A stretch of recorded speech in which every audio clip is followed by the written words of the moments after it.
And now, the Hall of Fantasy. Welcome to the Hall of Fantasy. Welcome to the series of radio dramas dedicated to the supernatural, the unusual, and the unknown. Come with me, my friends. We shall descend to the world of the unknown and forbidden, down to the depths where the veil of time is lifted, and the supernatural reigns as king. Come with me and listen to the tale of the Black Figurine of Death. Is that you, David? Yes, I heard a shot. So did we. I thought it was one of you. It was Sawyer. He came out late tonight. I found him out in the mausoleum about an hour ago. Here's his room. Try the door. It's open. He's on the floor. Is he? Yes. He's dead. In just a moment, the Hall of Fantasy will present the Black Figurine of Death. And now for our story. An original tale of fantasy by Richard Thorne entitled The Black Figurine of Death.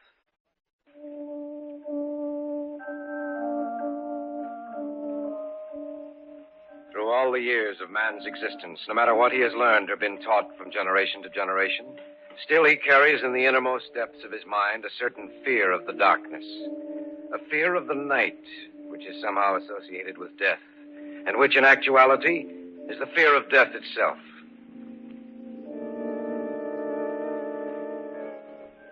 Each of us in his lifetime will probably come in contact with some psychic phenomenon, either directly or indirectly through the experience of a relative or acquaintance.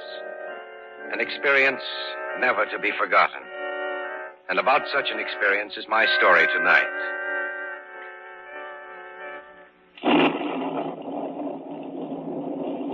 I was there with the others the night he died. We stood at the foot of the bed, Joyce and Harold and I. Amos Jansen's head was cushioned on a pillow, and in his hand he held a little figurine. You sent for us, Uncle Amos? Of course I did. Otherwise you wouldn't be here in my room, Harold. No, Uncle Amos is no... Be quiet! Be quiet, all of you. You're here too, David. Yes, sir, I didn't ask for a speech, young man. I'll do the talking if you don't mind. I must speak to all of you while I still have time. Why don't you rest, Uncle Amos? Rest? You'd like to see that, wouldn't you, Joyce? David and Harold. What? No answer from any of you? I know why you can't say anything. Because it's the truth. Now, see here, Uncle Amos. Don't listen to me, young man. These last years of my life, you've all left me alone. You've had more important things to do. That is, until tonight. Tonight you're all here because you know I'm dying. You've come here like a pack of wolves, waiting for me to die, waiting for your chance to inherit my estate. Oh, that's not true, Uncle Amos. Oh, isn't it? I think it is. Don't worry. You'll inherit the estate, the three of you. But in the end, you'll wish you never had. What do you mean, Uncle Amos? That though I die, you'll see me again. All of you who've hated me. And you'll know of my presence when you see this. Oh, that's just a little figurine, Uncle Amos. You'll wish you'd never seen it before I'm through. You'll wish that you'd never known me, that you'd never been born. Before you die, you'll all learn what fear is. You'll learn how it feels to be alone. Uncle Amos. He's dead, Joyce. Oh, no. Oh, no, he can't be. He's dead, all right. What's that? Something dropped out of his hand. Why? It's the little figurine.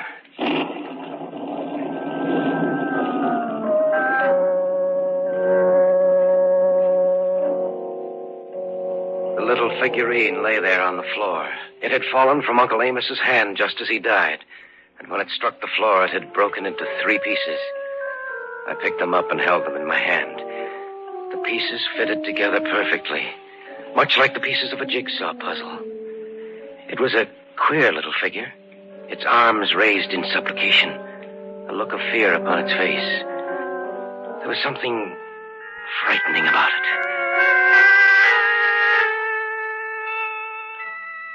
3 days later, Uncle Amos was buried in the family mausoleum at the north end of the estate. A week after that, we had gathered again in the library of the old house with Carl Sawyer, the executor of the estate.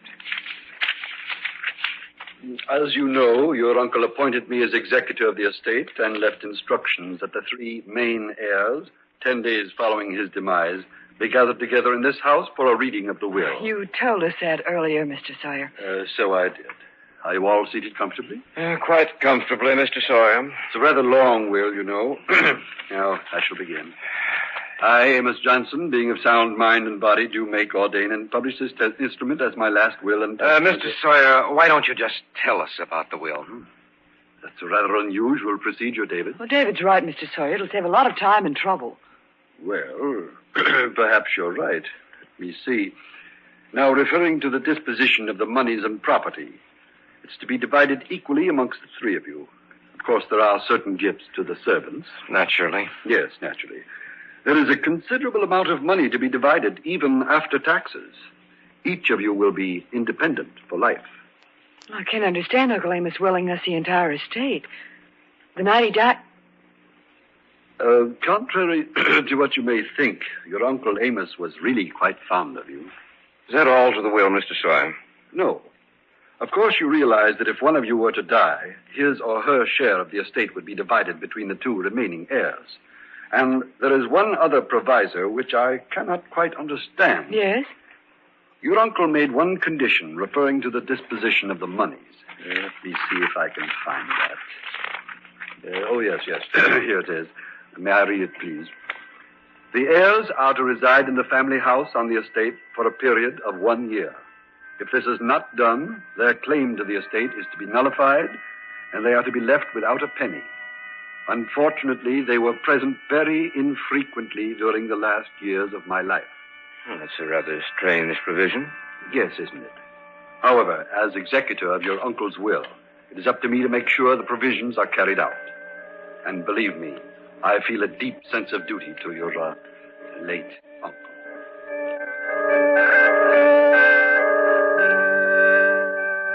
The four of us discussed the will until the early hours of the morning. We persuaded Sawyer to spend the night with us, to return to the city in the morning.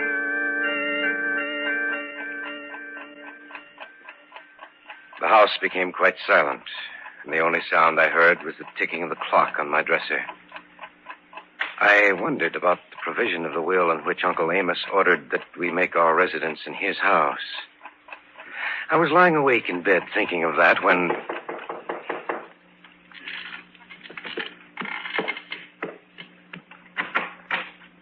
Standing outside my door in the hallway was the housekeeper. Mr. David? Yes, Emily?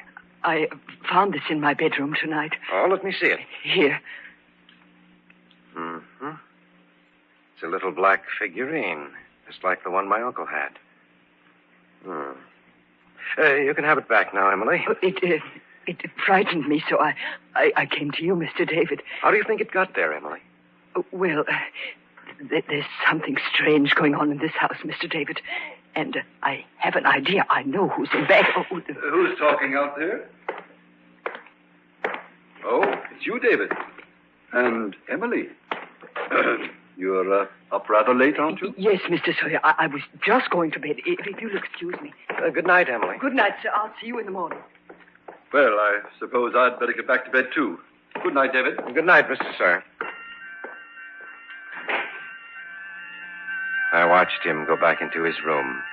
Then I turned and went back into mine. Emily had been on the point of saying something to me. Something that was important enough to her to make a special trip to my room. I got back into bed. Wondered what she'd wanted to tell me. Little by little, sleep clouded my brain. And I was half asleep.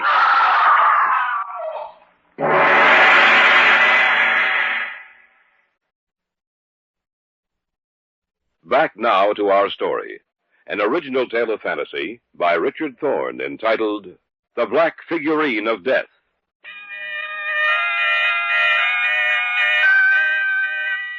I had been just on the point of falling asleep. Sawyer, I heard someone scream. So did I, David.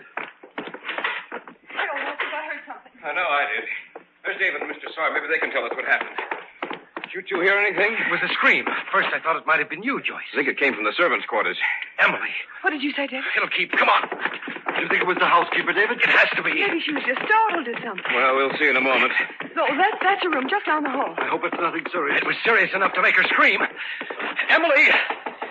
Emily, is anything wrong? Well, try the door, David. Right. It's unlocked. The light's on in there. She's not in bed. She's... Oh, on the floor. Maybe she fainted. No. She's dead.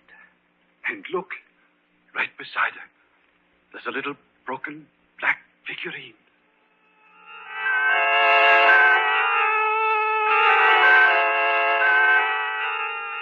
Though the police came out and went over everything, there were no clues to follow. They said that Emily had been strangled, but there was nothing to indicate who might have done it. The police continued their investigation for almost a month. But at the end of that time, all they could write down in their case book was murder unsolved.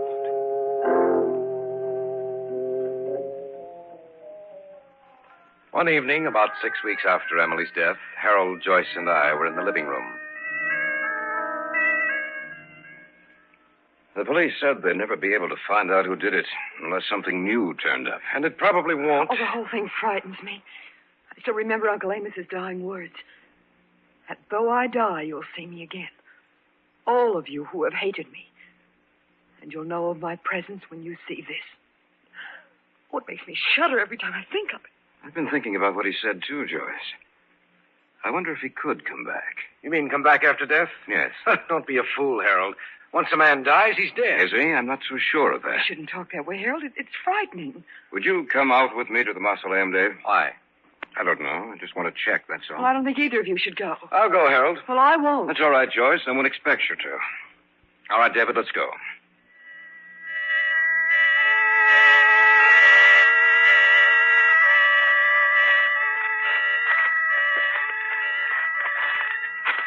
I've always had an interest in the supernatural, David.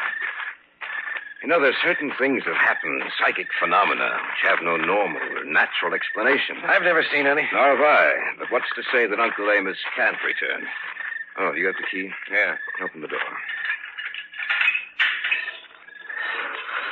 It's a good thing we brought these flashlights. Yes, it's pretty dark in there. Shall we go in? I guess so.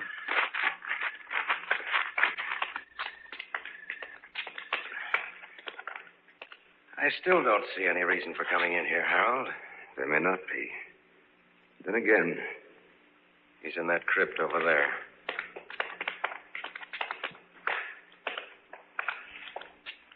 Nothing's been disturbed in here. It looks just like it did the day he was placed here. just a minute. This wasn't here the day he was buried. What? This?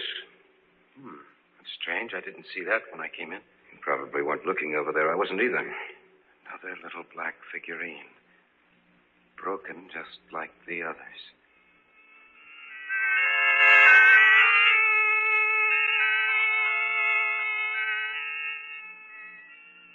It gave me an eerie sensation. The little figure was broken into 3 pieces. I looked at Harold, and he seemed to be as afraid as I was. We locked up the mausoleum again and went back to the house.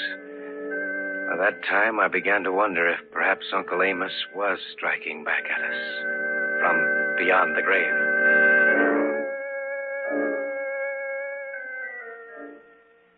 We said goodnight about 11 and retired to our rooms.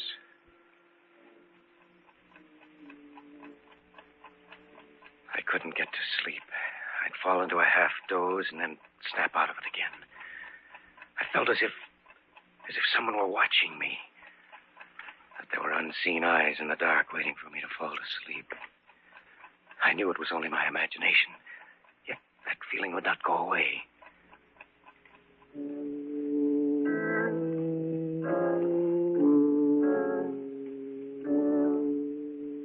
About 3 o'clock, I got out of bed. I decided to return to the mausoleum. As I went out the front door, I noticed a light drizzle had sprung up. Something drew me toward the mausoleum, a compulsion, an inner force over which I had absolutely no control. I walked slowly up the gravel walk leading to the mausoleum, not even noticing the light rain which fell on me.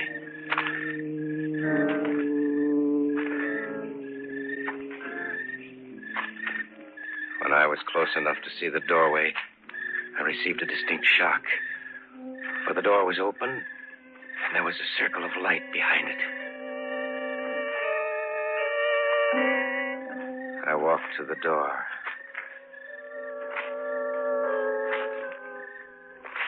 I tried to get through the door quietly, but I jarred it a little, and the noise made the man inside whirl around. In his hand, he held a gun. David! What are you doing here? I might ask you the same question, Mr. Sawyer.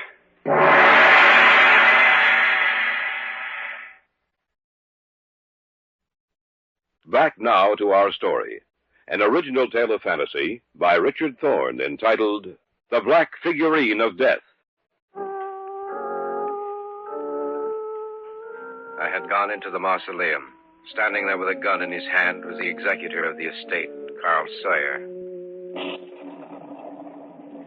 David! What are you doing here? I might ask you the same question, Mr. Sawyer. I began to wonder. I don't believe in people coming back after they die, but... Is that the reason for the gun? I didn't know what I'd find. I wanted to be safe, that's all. Now that I see it's you, I'll put it back in my pocket. By the way, David, what are you doing out here? I was restless. Harold thinks everything that's happened has some supernatural significance. All his talk made me nervous. I see. And do you think that there is something supernatural about the way Emily died? I don't know, Mr. Sawyer. I just don't know.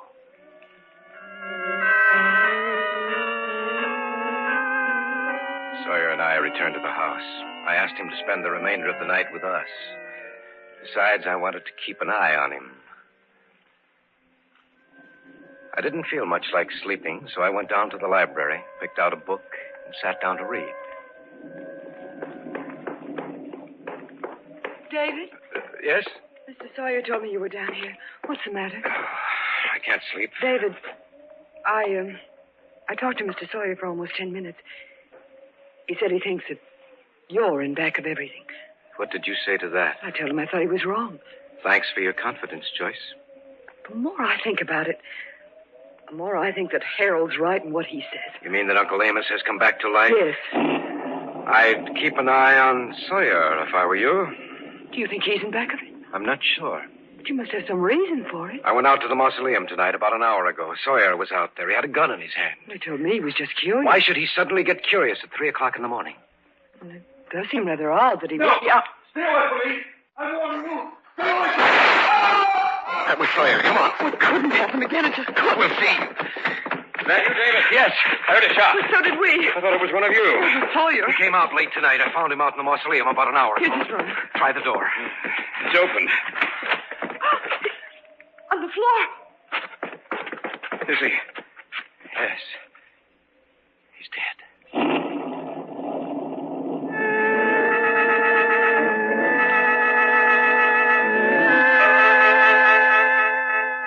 Sawyer lay there on the floor, sprawled in the grotesque position of death.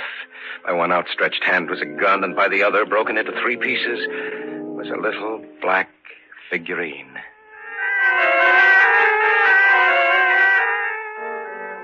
Harold called the police. They said they'd be out as soon as they could. The 3 of us went downstairs to the living room.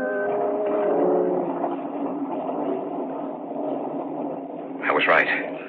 It is Uncle Amos who's behind it. Oh, it must be. There's no other explanation. I told you before that there are certain things which can never be explained. The deaths of Emily and Sawyer prove that. You don't still think that Sawyer was in back of it, do you, David? Hardly. Will or no will, I'm leaving here now.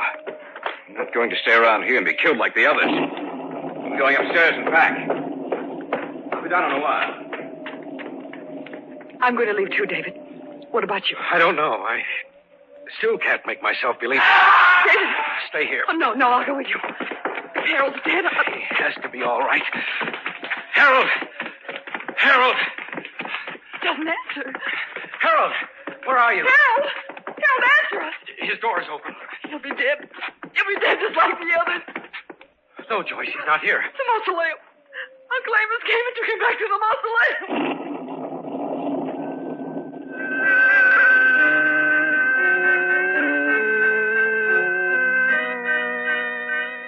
We went into Sawyer's room. Harold wasn't there, nor was Sawyer's gun. I supposed that Harold had picked it up on his way to the room. I decided to go out to the mausoleum to see if Joyce was right, to see if Harold's dead body would be found there. Joyce wouldn't remain in the house alone, so together we started out through the rain-filled night. Why don't we wait until the police come, Dave? If this is something supernatural, then they wouldn't be able to help us anyway. David. What's the matter? The mausoleum door's open. You can stay here if you want. I'm going in. I'll go with you.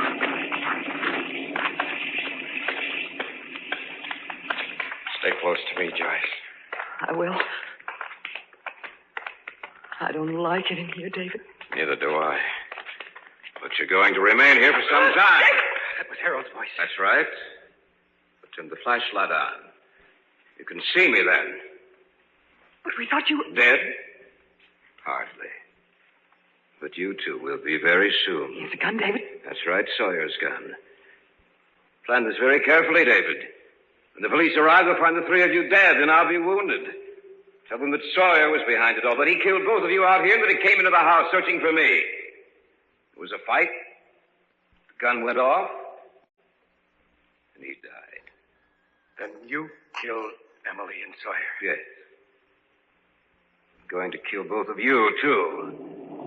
You don't think I believed all that hokum I fed you about Uncle Amos coming back, do you? Of course not. It served its purpose. And now you'll serve yours. Harold, look out in back of you. How stupid do you think I am? Uncle Amos is coughing and slipping. Get out of the way, Harold. Get out of the way!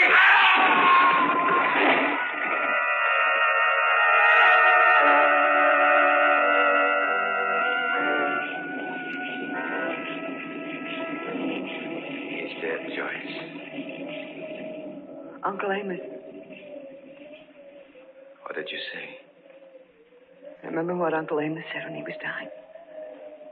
That he'd come back and settle with us. The coffin. I wonder if it was just an accident that it slipped out of the crypt. Or whether Uncle Amos really did come back.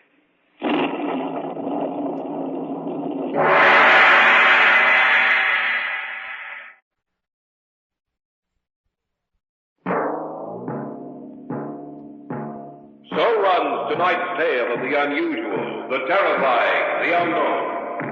Join us again when next we journey down the corridors of the Hall of Fantasy to hear another strange tale of the supernatural. All characters and events portrayed in these programs are fictional, and any similarity to actual events or persons, living or dead, is purely coincidental.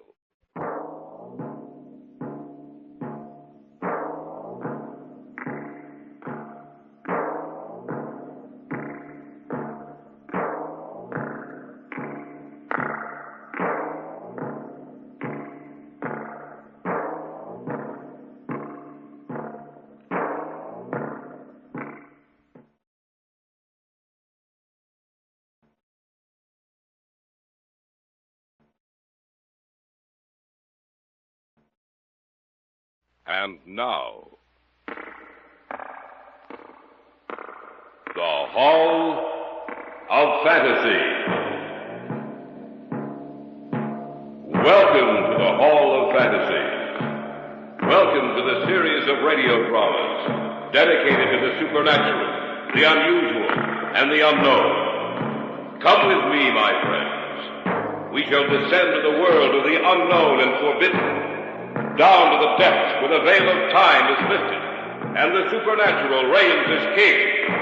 Come with me and listen to the tale of The Dance of the Devil Dogs. Hello? Anyone out here? You don't think... I don't know what to think, Chuck. We'd better take a good look around. There's something strange about this whole setup. I don't know. Emery. What? Look. It's him. Come on. No wonder he didn't answer us, Chuck. You mean? That's right. He's dead. In just a moment, the Hall of Fantasy will present The Dance of the Devil Dolls. And now for our story. An original tale of fantasy by Richard Thorne entitled The Dance of the Devil Dolls. Have you heard of avoutement? Literally, the word means face image. The practice of avoutement is as ancient as Egypt and Assyria, and still found from Ceylon to the United States, Europe to Africa, South America to Scandinavia. A figure is made to resemble that of a hated enemy, then methodically injured or destroyed, resulting in pain and death for its human counterpart. Charles and I had gone up for a weekend of fishing. Saturday night at dusk, when the sky had dulled from blue to gray, and the gray was shading darker every minute, we were walking back up to the cabin. Not a bad haul, huh, Emery? For you, not for me. I'll bet you the smallest of those 3 bass weighs over 4 pounds. What bait were you using? A spoon. Fish just wouldn't leave it alone. Anyway, we'll have a good fish dinner tonight. And maybe tomorrow my luck will change. Well, I hope so. What time is it? About 9. We've been out 5 hours. Chuck, Yeah? there's someone coming down the trail towards us. Where? Oh, yes, I see. Can't be going down to fish this late. Oh, you can't tell. Some guys really get the bug. There's a guy I know named Lloyd Erskine who will fish off... Excuse me, gentlemen. He means us. Wonder what he wants. Excuse me, gentlemen. I lost something. I wonder if you found it. I don't know what you're looking for, mister, but we haven't found it, whatever it is. Perhaps you saw it lying on the ground. It was a doll. A doll? Yes, about 12 inches tall. It looked something like me.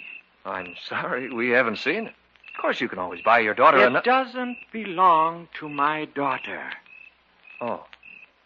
Well, we haven't seen it. Are you staying at a cabin on this lake? Yes. Only until tomorrow night. It's right at the head of the trail up there. You must have passed it as you started down. If by any chance you do come across it, I'll stop in before I leave this area, if you don't mind. Well, that's perfectly all right. Thank you, gentlemen. I must have the doll for the dance tonight, or the old woman will be angry. Well, what do you make of that? Search me. He talked so strangely. I must have the doll for the dance tonight, or the old woman will be angry. I think he's off his rocker. Well, it's not our worry, Emery. Come on, let's go.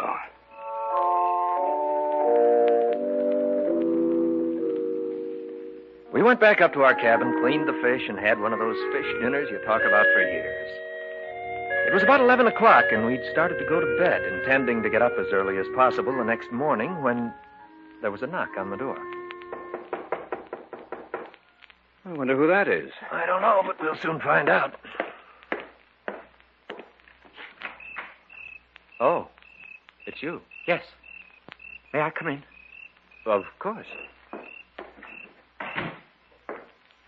I see you found the doll. Yes. I wanted to let you know that I had. Well, thanks for telling us. Now I must take him to the dance. Well, the dance ought to be just about over. Oh, no, it hasn't begun yet. Well, you'd better get there, or your wife will be angry. You misunderstood me. I said the old woman, not my wife. You see, I'm not married. Oh.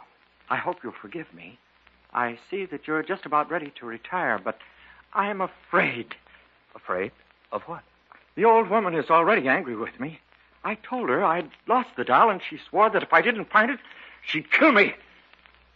That's why I've come to you.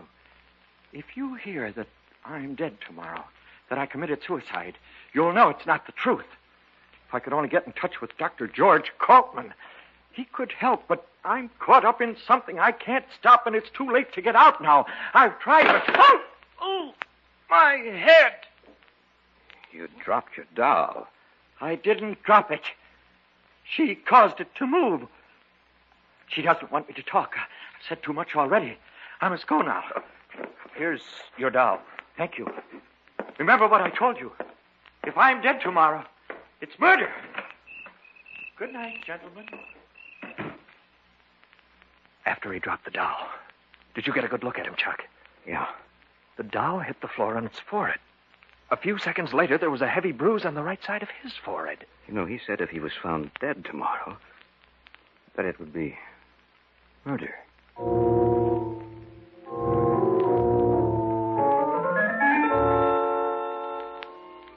It was about 11:30 when we finally got to bed. We'd opened the windows of the cabin. The sound of the alarm clock we brought with us mingled with that of the crickets outside. The old woman said you must die. I heard something. I didn't know what it was. It sounded strangely like words, but they were uttered in a voice so tiny and shrill that I thought I was imagining things. But then, I heard his voice. No, I won't die. That'll help me. Emery, I didn't know you were awake. I couldn't sleep. I thought I heard a tiny little voice. I Be thought quiet. About her. Let go. The old woman will take care of them, too. But I'm not going to die. I'm not going to... Ah!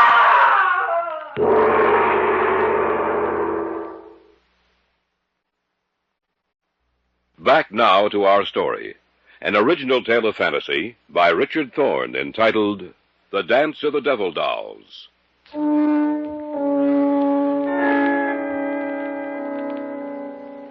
Charles and I had retired for the night, but neither of us could sleep. Suddenly, from outside, we heard the voice of the man we'd met earlier, and another voice, high and shrill, and somehow deadly. The old woman will take care of them, too. But I'm not going to die. I'm not going to... Ah! What's going on out there? We'd better take a look. Slip a pair of pants and some shoes on. Remember what he said about dying? Yeah. You ready? Yes. All right, let's go. Beginning to think that guy belongs in an institution. Maybe. Maybe not. I think his scream came from the left. I'll take a look over there, then. Didn't tell us his name, did he? No. Well, I'll try calling him. Anybody out here? Hello? Anyone out here? You don't think... I don't know what to think, Chuck. We'd better take a good look around. Something strange about this whole setup. I don't know it. Emery. What? Look. It's him. Come on. No wonder he didn't answer us, Chuck. You mean... That's right. He's dead. That little doll that looks so much like him. I don't see it anywhere around. Neither do I. You know, Chuck, it sounds crazy to say it, but that shrill, high little voice we heard... You're letting this thing run wild with your imagination, Emery. Even though it looked like him, it's just a doll, nothing else.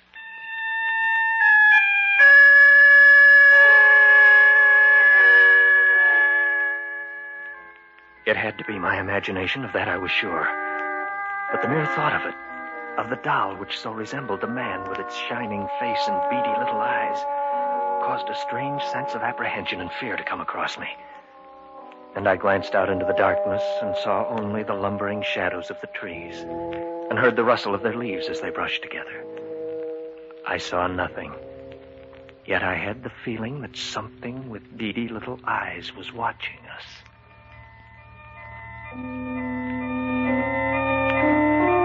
We notified the authorities. They came out, found no evidence of foul play, and diagnosed his death as being caused by heart failure. Our luck was exceptionally bad out on the lake Sunday, and we drove home that night, speaking but little, thinking only of what had happened the night before.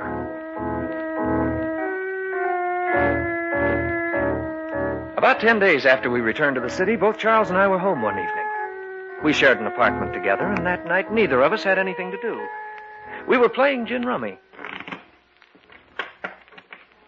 One more hand like that and you'll be out, you lucky dog. It was pure skill, my friend. No luck involved. Cut? No, I trust you. It's a good thing Pamela stood you up tonight. She knew that you wanted a gin partner. Don't be humorous. Proposed to her yet? No, but I'm working on it. You know, you deal like a card shark. I have nothing but... Expecting anyone? No, you. Mm-mm. Well, I'll see who it is. Whoever it is, get rid of him. I got a good hand. Coming right up.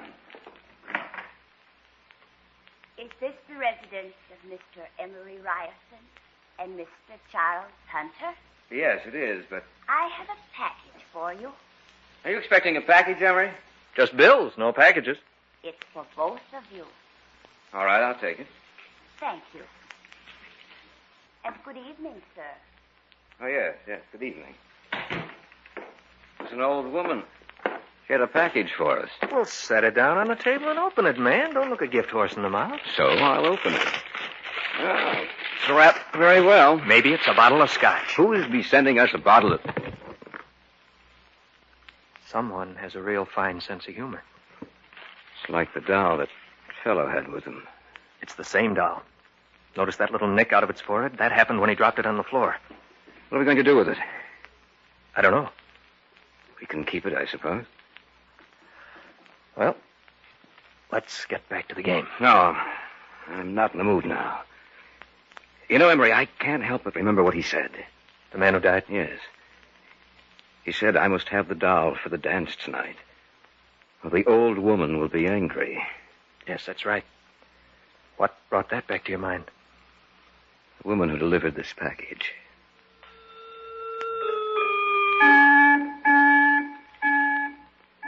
We put the lid back on the box and left it on the kitchen table with the cards we'd been using. Neither of us entered the kitchen again that evening. We went to bed a short time after 12. Again, I was restless and couldn't sleep. I had the same feeling I'd had that night in the cabin. And I remembered the words I'd heard spoken in that unearthly little voice. The old woman will take care of them, too.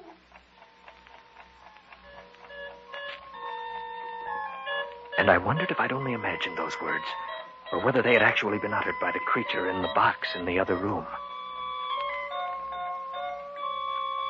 It was then I heard it, like a thin, reedy piping.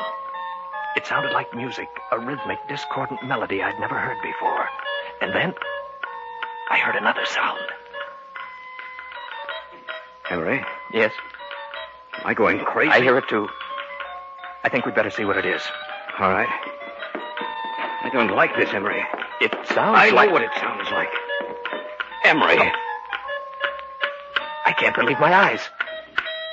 The box is open. And the little doll, Emery. It's moving.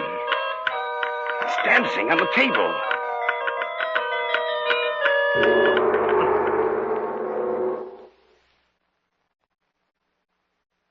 Back now to our story. An original tale of fantasy by Richard Thorne entitled The Dance of the Devil Dolls. Charles and I couldn't believe our eyes, for the scene before us was as bizarre and fantastic as the wildest dream of an insane imagination. It's moving. It's dancing on the table. Yes, I see it. This is something that... I'm going to destroy that thing. Be careful. Look out, Chuck. It's running. Going to get it if it's the last thing I do. It's running over toward the window. It's gone. Gone through the glass. Maybe it's down there on the sidewalk. It's possible, but that's a 2-story drop. I can't see it. No, Emery. It's gone. They turned again to the old woman.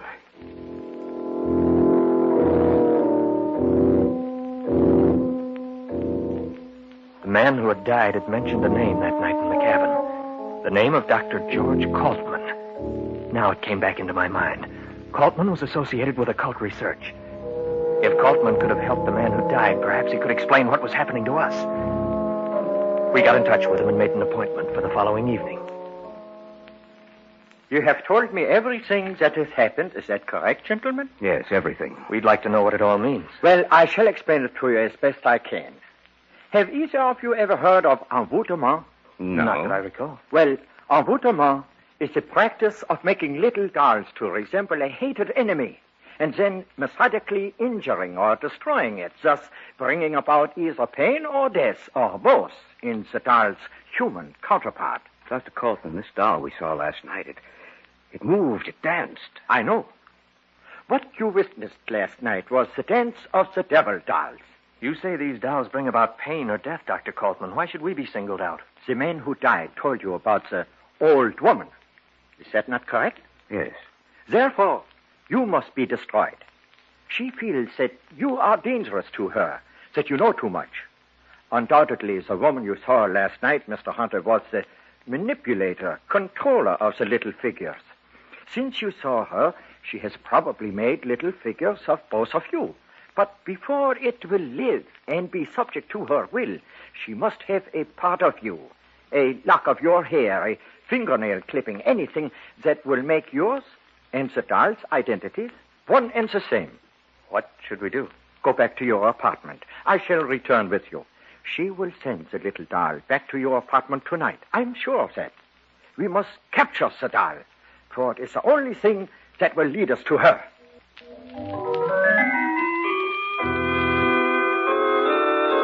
Kaltman, Charles, and I returned to our apartment and took up our vigil in the bedroom, for that was the place the doll and the old woman would expect us to be. We made dummies of the extra blankets and arranged the beds so it looked as if we were sleeping. You left the apartment door unlocked? Yes. But why? It only makes it easier for it to enter. That is what we must do. One way or the other, the doll would find means of entrance. If not tonight, then another. You have no idea what those little creatures are capable. Listen. It is coming. Be quiet. Wait until it is in here. Then close the bedroom door and put on the lights. We understand. Now, quiet. Now! Catch it quickly! There it is over there. This time it won't get away. Don't let it get near the window! I've got it. Quickly, put it in here! Ah, there. We have it. Now, what do we do? This doll will lead us to the doll woman. You mean now? Tonight? Yes, Mr. Ryerson. She will know that we have captured her little messenger if it does not return in a few hours, and she will be prepared to stop us. We must find her, destroy her if need be, before she has a chance to destroy you.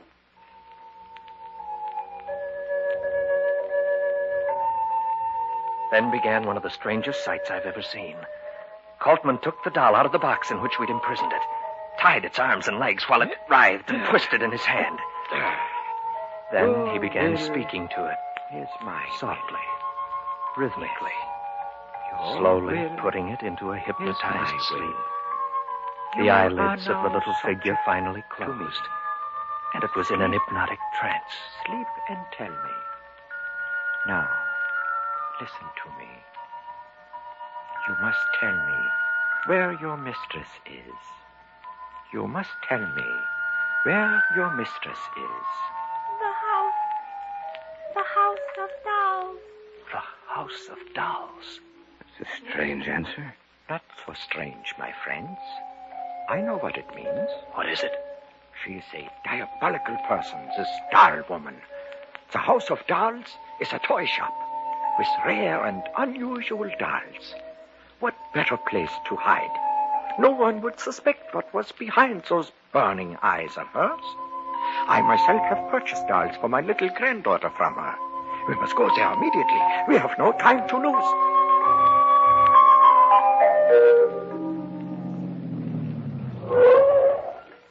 This is the place. Let's go. Right. It's past 2. There's no one on the streets. All the better. Try the door.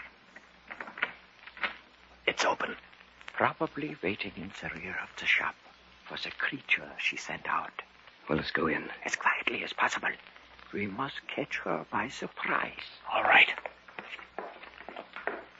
There's a light coming from beneath that door back there. That is where we must go. Listen. It is the dance of the devil dolls. The door's ajar. They're in there. I can see them. Yes, so do I. Be quiet. And soon, my children, you will be joined by 2 others. And then no one can harm you. For when the new doll returns, He will bring with him what I need for the spell of the dancers. We must take her now. And they will join you in the dance of the Satan. devil dolls. Now! What are you doing here? We've come to stop you. Look out, Bolton. She has a gun. So have I.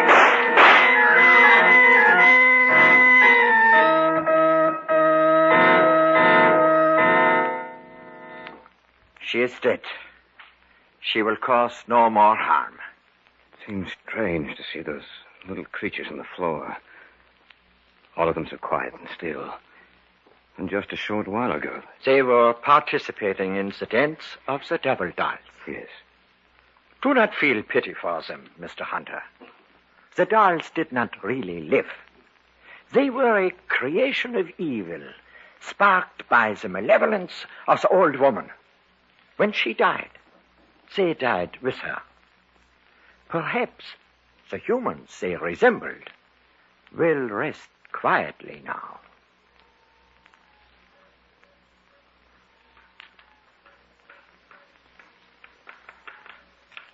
The secret of the devil dolls is as old as man. It is lost now, but it will be found again. Then, once again, you will hear the dance of the devil dolls.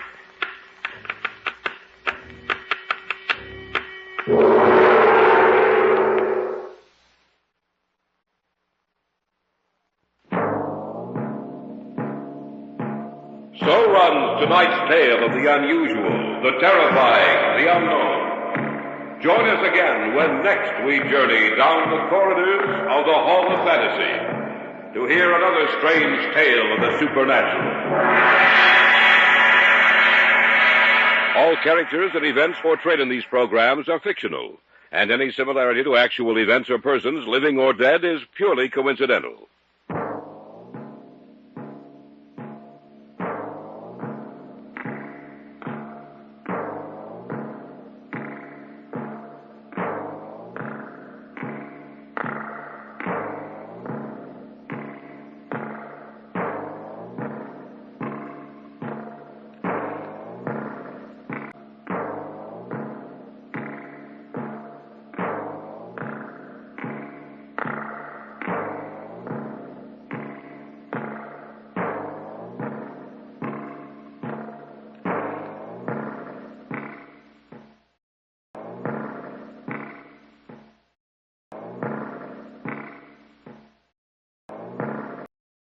And now,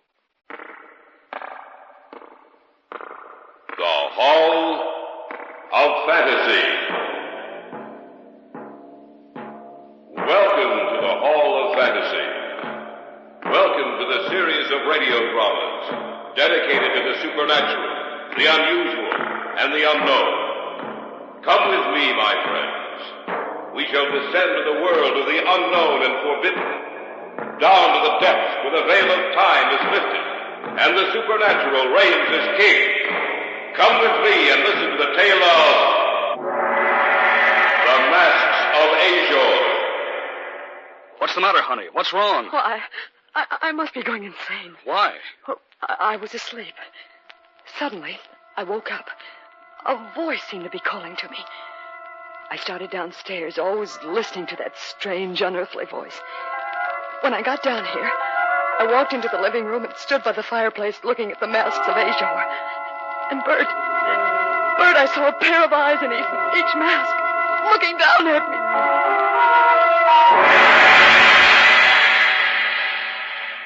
me. In just a moment, the Hall of Fantasy will present the Masks of Ashor. And now for our story. An original tale of fantasy by Richard Thorne entitled The Masks of Ashor.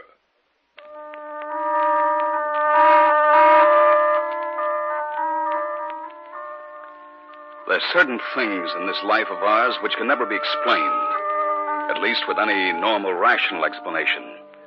Often we try to shrug them off, to forget about them, so that the question will not rise in our minds to trouble our waking hours and to create nightmares in our sleep.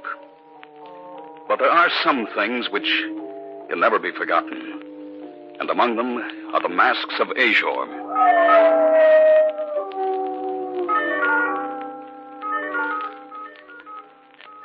Marcia's uncle sent them to us. Harold Lutterby was a man of wealth and unusual tastes. He traveled a good deal, and frequently he'd send back little curiosities that he thought we might enjoy. So we thought there was nothing unusual about the Masks of Ashor. Oh, who can that be at this hour? I don't know, but don't you think you'd better see who it is? I suppose so. Yes? Package for Marcia Stanton. Well, I'm Marcia Stanton. Will you sign here, please? Yes, of course. Thank you, ma'am. Good night. Good night. Did you order anything, Bert? No. Did you? No, not that I can remember. Oh, wait a minute, Bert. It's from Uncle Harold. Harold to go broke sending us all these things. Well, open it, honey. See what's in it. Did you notice the postmark? Mm-hmm, Istanbul. Well, I'll save those stamps for Greg. He'll want them. Uncle Harold's certainly been useful to Greg in his stamp collection, hasn't he? Well, there, that's done. Now I'll take the top off the box. What are two masks in the box? Gold masks. And a letter. Uh-huh. Here, I'll open it. Read it aloud, Marcia. All right. Let's see. Oh, my dear Marcia and Bert, here is a little present I picked up in Istanbul. I hope that you like them as much as you seem to have enjoyed the other curiosities I have sent you. I picked them up at a little shop from a dealer who was quite anxious to get rid of them. He called them the Masks of Ashor. They're almost pure gold, and yet I bought them quite cheaply. There's some kind of a story connected with them. I don't know what it is. If I learn anything more, I'll be sure to write you. We'll return to the States shortly. Love, Uncle Harold. They're beautiful, and yet grotesque at the same time. Well, they look human, and yet... Well, it was pretty nice of Harold to send them to us. Where should we hang them? I don't know. That's your domain, not mine. Well, how about... Oh, over the fireplace? One on each side of the mirror? That sounds pretty good. Oh, we can hang them right now. Anything to make a man work. Bert. Yes, dear. Oh, it's nothing. Well, what were you going to say? Well, I don't know. For a minute, I had the strangest sensation about those masks. As if they could actually see me.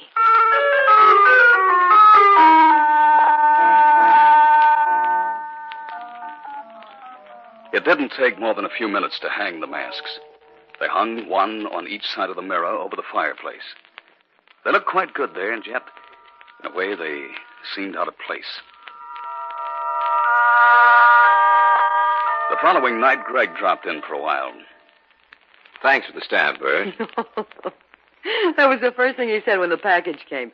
Greg will want the stamp. All the way from Turkey. From your Uncle Harold, Marcia? Mm-hmm. He sent us those. I wondered where you'd got them.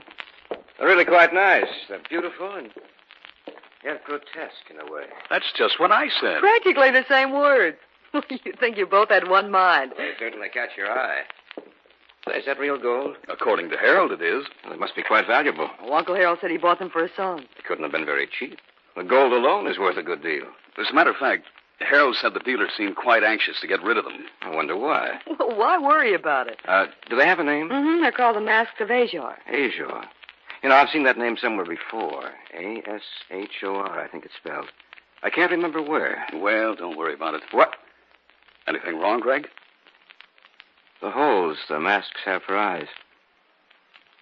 I thought I saw something, that's all. Saw what? I don't know. For a minute, I thought there were really eyes in the masks, and that they were watching me. Watching every move I made.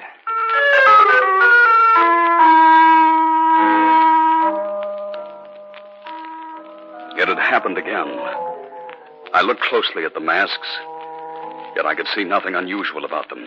They hung there on the wall, lifeless, with that strange, mocking expression on their gold faces and yawning empty holes for eyes. For a minute, I I had the desire to destroy them. Greg left about 10. At 11, Marcia and I went to bed.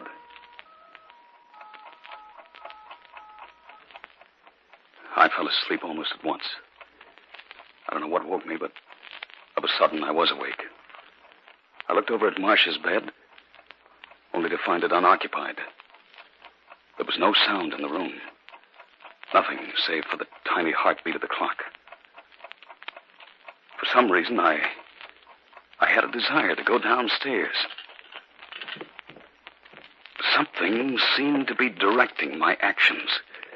I was fully awake, yet I seemed to be in some kind of trance. I'd started down the stairs. Marcia, is anything wrong? Bert! Bert! What's the matter, honey? What's wrong? I must be going insane. Why? Well, I was asleep. Suddenly I woke up. A voice seemed to be calling me. I started downstairs, always listening to that strange, unearthly voice. When I got down here, I walked into the living room and stood by the fireplace, looking at the masks of Ashor. And Bert, I saw a pair of eyes in each mask, looking down at me. You must have imagined it. No, Bert, I didn't. Those masks had eyes, and they were watching me. Watching every move I made.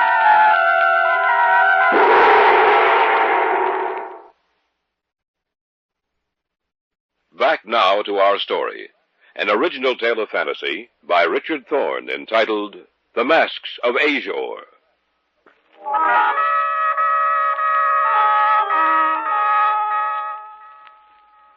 I had awakened in the middle of the night. Something had compelled me to go downstairs. And I found Marcia down there. She was almost hysterical. Those masks had eyes. And they were watching me. Watching every move I made. Wait a minute, Marcia. Take a look at them again, with the lights on. No, I can't. Of course you can. Take your hands away from your face. There. Now take a look at them. They're just as they should be. Of course they are. You imagined you saw eyes, Marcia. Perhaps it was a trick of the moonlight. I guess you're right, Bert. Oh, of course I am. Now let's go back upstairs to bed.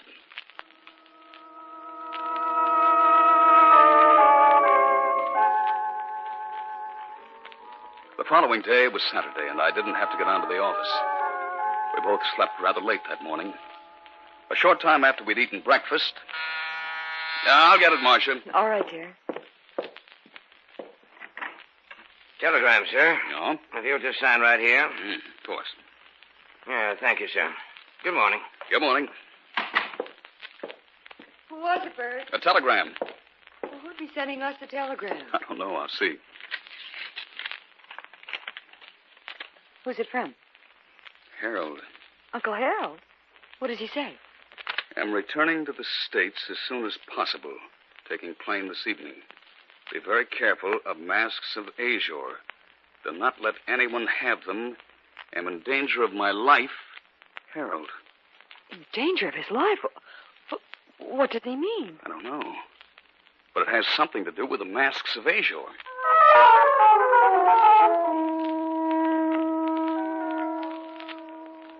Saturday evening, Greg dropped in. What he told us that night was the first inkling I had that Harold Letterby had stumbled upon a relic of the past that would have been better had been forgotten for all time. By the way, I did a little research on those masks of yours. Oh? Did you find out anything interesting? Yes, quite a good deal. Well, give us a rundown. I don't know if you'd like to hear it. Why not? It's not very pleasant. Well, tell us anyway. All right. You see, I knew I'd heard the name Asia somewhere. Finally came back to me. In college, I took a course in mythology. That's where I'd heard the name. Ashor was the messenger of the underworld. It was he who went forth and summoned the victims to death in the final accounting. He wore a mask when he appeared on Earth, which he removed when he saw his victim. The mask was also worn to protect others, for whom the time was not ready to gaze upon his countenance. For the sight of his face meant death. You were right when you said it wasn't pleasant. He was accompanied always by a dog, a large dog of indeterminate breed who went before him. Ashor's presence was always known by the howling of the dog. Well, of course, that's just a myth. Ashor never really existed. I have to take it for what it's worth. Oh, yes, and one other thing. Yes. It said that the masks were once stolen from him, and he's been searching for them ever since. That he wears a different mask while searching for the gold ones. Oh, you've given me the shivers. Well, that's the story, Marcia. Well, it sounds like nonsense. A being who set forth to summon people to death, always accompanied by a dog. It's a superstitious belief that's come down to us from the childish minds of an ancient people. Did you hear that dog? Oh, it's only a dog in someone's backyard baying at the moon. Rather a coincidence, you might say, talking about a dog and then hearing one howling. But just a coincidence. What's that? I don't know. Sounds like an animal of some kind. Scratching at the door. I'll take a look. I'll go with you. Now be careful. There's nothing to be afraid of. There's nothing out here. What? I said there's nothing out here. But I just think I heard something scratching at the door. Well, there's nothing here now. There's no need to get upset about it. Let's go back in. I can't understand it. Forget about it, honey. I'm sorry if what I've told you has upset you. That dog, howling again. Somebody ought to talk to the guy who owns that animal. There's something at the door. Someone must be playing a joke on us. See what's there. I want to know what's outside. I'll go, Bert. I'll go, too. If it is someone playing a joke on me... Don't move. It is a dog. Why, I ought to... You wouldn't stand a chance.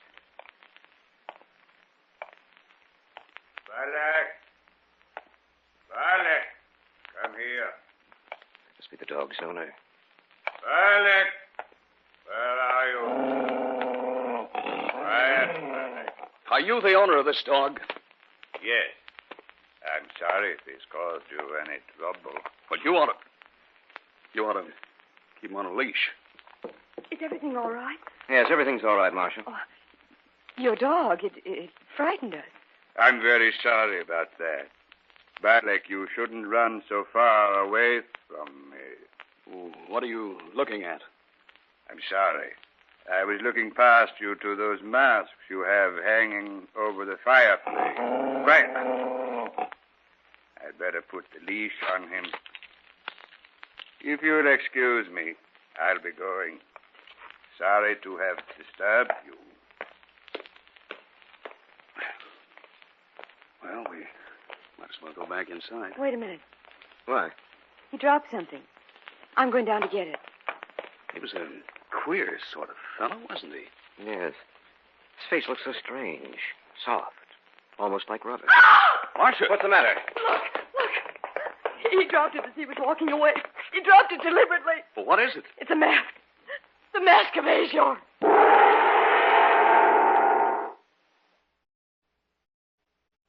Back now to our story. An original tale of fantasy by Richard Thorne entitled The Masks of Ashor. We stood just outside the house. A minute before, the man and his dog had disappeared from our sight. Marcia went down the stairs to the walk where he dropped something. And then she screamed. It's a mask. The Mask of Ashor. Here, let me see that. It is a mask. A sponge rubber mask. Remember what I said about his face? Yes, I do. What are we going to do? We can't do anything until Harold gets here. Maybe then we'll learn some more about these masks of Ashor.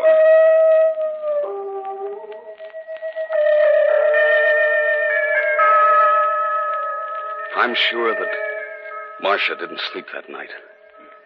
As for myself, I dropped off occasionally, only to awaken with a start. But each time I looked across the room, Marcia was still in her bed, staring at the ceiling. Occasionally during the night, I heard the sound of the dog howling out there in the darkness. And each time I heard it, the sound of its voice made me shudder. The following afternoon, about 4 o'clock, a cab pulled up in front. Harold Letterby got out and came up the walk leading to our house. I see that you received the masks. Yes. And did you receive the cable? Yes, the following morning. When you bought these masks, you said that the dealer was anxious to get rid of them. Why? Had I known then what I do now, I would never have bought them. I think we know some of the story about Ashor coming to Earth to conduct his victims back to death. And the dog, Bert. Don't forget the dog. Then you know about the dog? Yes. We found out about it last night. Oh? How? It was here. Here? That's right. Then Ashor has found the masks. He knows they're here. He saw them last night when the door was open. Are you sure it was Ashor? After he left, Marcia found a mask. A sponge rubber mask. He will be back, you know. Oh, I wish you'd never found the mask. No more so than I, my dear. A short time after I'd mailed them to you, Ashor paid me a visit. He and the dog. I, too, found a sponge rubber mask after he'd left. The night before last, I saw something behind the mask. Like eyes. We must hide the masks from him. Otherwise, he will claim us all. What are you talking about? I have a plan. It may work, I don't know. Perhaps we can strike a bargain with him. Bargain? Yes, our lives for the masks. We must find someone else who will keep them for us. Greg will do that. Greg? A friend of ours, Greg Hunter. You must tell him it will be dangerous. I will. Good. Get in touch with him immediately, or I am positive that Ashor will return tonight.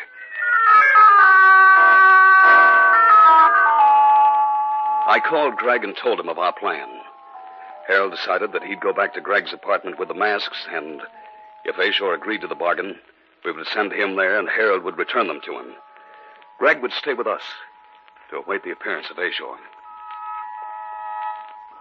By 6 o'clock that evening, Harold had gone to Greg's apartment with the masks, and Greg had come to our house to await our expected visitor. At 7:30, the shades of night had diffused themselves across the sky. By 8:30, the tension had mounted in each of us to a point where we were jumpy and irritable. What time is it? A little past 8:30. Do you think he'll come? Uncle Harold said he would. Just waiting. It makes me nervous. So am I. Listen. Yeah, I heard it, too. Well, the waiting is over now. Oh, Bert. Bert, I'm frightened. Everything will be all right, Marcia. I don't know. I feel that something's going to go wrong. He's here. Well, let's go let him in. All right. Are you ready? Yes, I guess so. Here goes. Ashor's not here. No, but he will be. Here he comes. I'm sorry, gentlemen. It seems that my dog has been scratching at your door again. We've been expecting you. Oh? Really? Yes, won't you come in? If you don't mind, come, Balak. You have a very pleasant little home. Oh, thank you. Do you mind if I set my package down here? Go right ahead. I see the masks are gone. Yes. We put them away. They were very interesting, you know. Weren't they, Balak? Balak is a good dog, yet he frightens people sometimes. You came here for the masks, didn't you? The masks? The masks of Ashor. Oh. You don't have them, though, do you? Not right here. You have them somewhere else? Yes. We'll make a bargain with you. We'll return the masks if you leave us alone. Then you know the legend of Ashor. Yes. I brought you something. It's in this package. In time, Barley, in time. What about the bargain? The bargain? Oh, yes, the bargain. I'm afraid I can't agree to it. Why? You see, I already have the masks of Ashor. Look for yourselves. But Uncle Harold is no longer alive. Why, you dirty... I'll tear that mask off your face and... Quiet, Balak. Quiet. I have no mask on, Mr. Stanton. But you are gazing upon the face of Ashor, and those who see him no longer remain alive. Now, Balak, Now. Look out! Look out!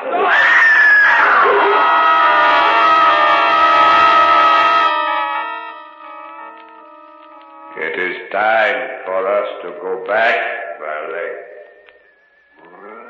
We have recovered the masks of Ashor, and we have many calls to make.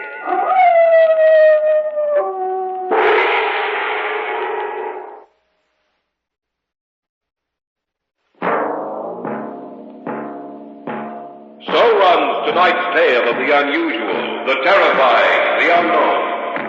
Join us again when next we journey down the corridors of the Hall of Fantasy to hear another strange tale of the supernatural. All characters and events portrayed in these programs are fictional, and any similarity to actual events or persons, living or dead, is purely coincidental.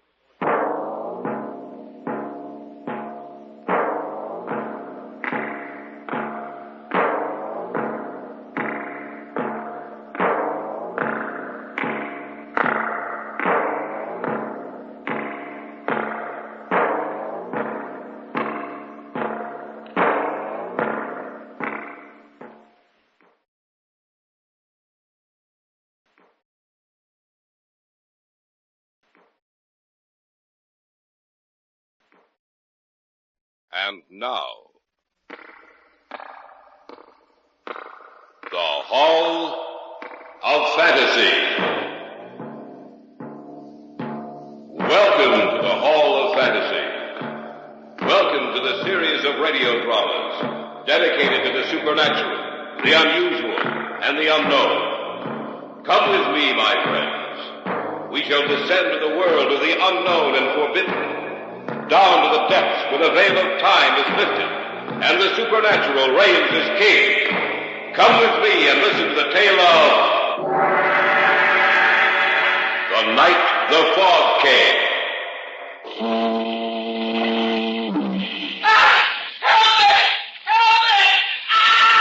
It came from our right. We'd better take a look. Come on. We're getting close to the lake. Only this fog. Wait a minute. There. Right there. Let's take a look. I hope he's all right. Roll him over. All right. He's dead.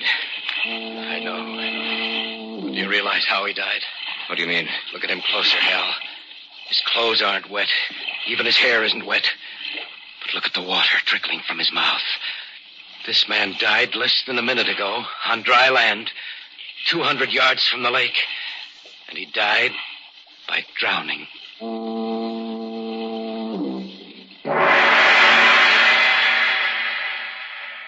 In just a moment, the Hall of Fantasy will present The Night the Fog Came. And now for our story. An original tale of fantasy by Richard Thorne entitled The Night the Fog Came. If the theory of evolution is correct, then there is a connection between the minute organisms which are found to be living in water and life as we know it today. But what connection with us did those things have which came from out of the fog? What connection with human life did those horrible creatures who came from the depths have? And what is their purpose? Why did they suddenly appear and destroy, then vanish as suddenly as they had come? I shall tell you as much as I know about it. Listen to the tale of The Night the Fog Came. The first inkling of their existence came to us as we were going through some routine research. I dropped over to the lab to see Hal. Harold Enroth was perhaps one of the foremost men in his field. Our friendship stretched back for many years. I'd been away for a while, and so I dropped in at the lab to see him one morning. Jeff, you old dog, you're a sight for sore eyes. How are things going, Hal? Fine, couldn't be better. How'd you like your vacation? I can't wait till next year. I hated to come back. You know, Jeff, I'm glad you dropped in. I have a little problem. Oh? What is it, money? No, not that. Here, I'll show you. Pull those blinds, will you? Sure. Yeah, that's fine. There you are. I have a specimen here on the slide. I want you to take a look at it. Go ahead. Turn the projector on. All right. There. What do you think of that? I don't know. It looks like some form of water life. I don't think I've ever seen it before. This has been enlarged 100 times. There's no use trying to recognize what it is. It's a form of water life completely unknown to us. A new form of life. Where did you get this? It's a specimen of water one of our field researchers took from the westernmost tip of Lake Superior, somewhere near the Wisconsin-Minnesota border. Have you contacted anyone else about it? No. Why not? Well, it's... Come on. Don't try to avoid telling me, Hal. We know each other too well for that. All right. Listen to me, Jeff. All right? Everything I say is fact. I've conducted countless tests to discover what I do know about this form of life. That thing is able to reproduce itself. A Hydra type? Possibly. But that's beside the point right now. What's more important, all trace of the other organisms in that drop of water has disappeared. Are you serious? Of course I am. And another thing. There was a little mist hovering above what was left of the water. A mist? That's what I call it. Something like fog. Why, that's impossible. No, it's not.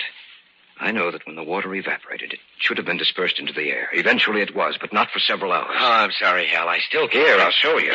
We have a little of the water left. It's over here in this jar. You can see for yourself. Well, it looks just like ordinary water. I know it does. But believe me when I say it isn't.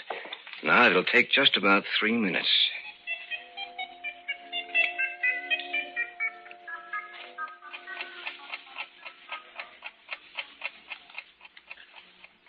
Do you see what's happening? I can't believe my eyes. See that little cloud of misty vapor beginning to form like fog? Yes. But what causes it? I wish I knew. Our field men say the conditions up there are getting to be unbearable. The whole area for 100 square miles is almost covered completely by this fog. What are you going to do? Well, I'm going up there myself. Jeff, if I send for you, will you join me? Of course. I may need you. I may need everyone I can get. It's begun to prey on my mind, Jeff. Somehow I think there's something in back of this. Something the likes of which the world has never seen. Something evil.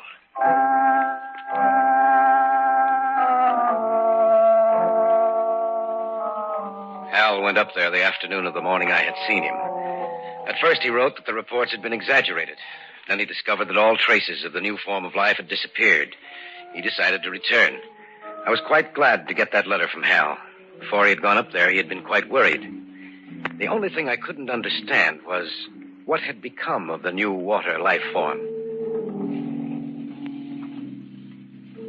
The day before he was to return to the city... Hello? Jeff, this is Hal.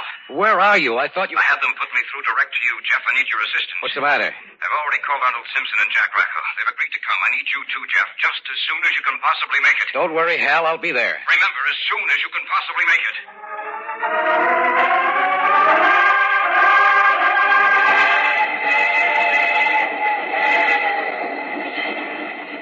I knew Arnold Simpson, and he and I went up together. The train left Chicago and headed north, and then slightly west over Illinois and Wisconsin. Simpson and I talked it over on our way up there.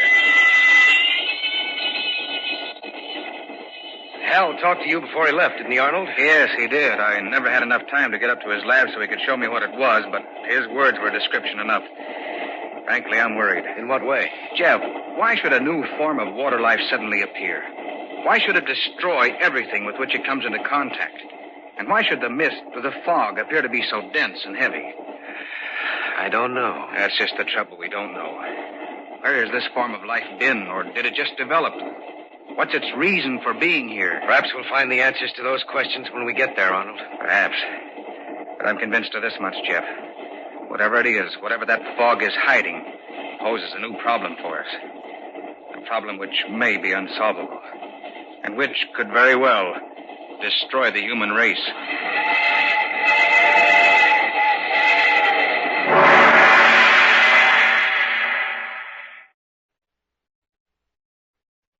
Back now to our story.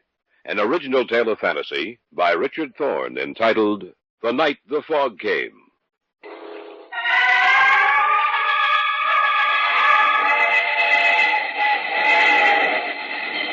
Simpson seemed disinclined to talk, and so we spent the remainder of the trip in silence, both of us lost in our thoughts. We arrived at the town and then hired a car to take us to the little village, where we would find Hal Enrum.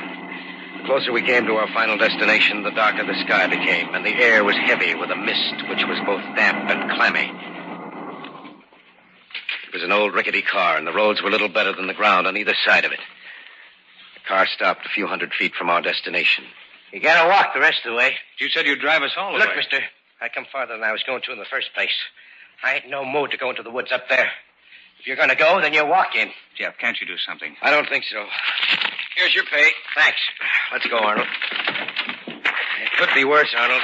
I suppose so. He seemed genuinely afraid. Aren't you? A little. Hey, we must be pretty close to the lake. I've never seen the fog this thick. It's unnatural.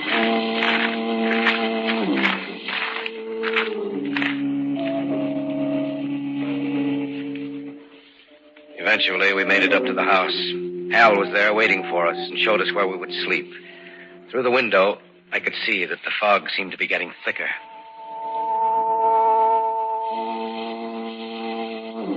That's an eerie, lonely sound. You get used to it after you've been here for a while. Hal, you wrote me that this fog, the new form of life, had disappeared. It had. But 2 days ago, it suddenly reappeared. And with it, the fog returned. Then there must be a connection between the two. Yes, but what? I haven't any idea. Look, I have to go down to the village for some food. We don't have enough here to feed 4 of us. Will you come with me, Jeff? Certainly. I'll be right back, Arnold. It's only about a mile away near the lake. Go ahead. That trip made me tired. I think I'll take a nap.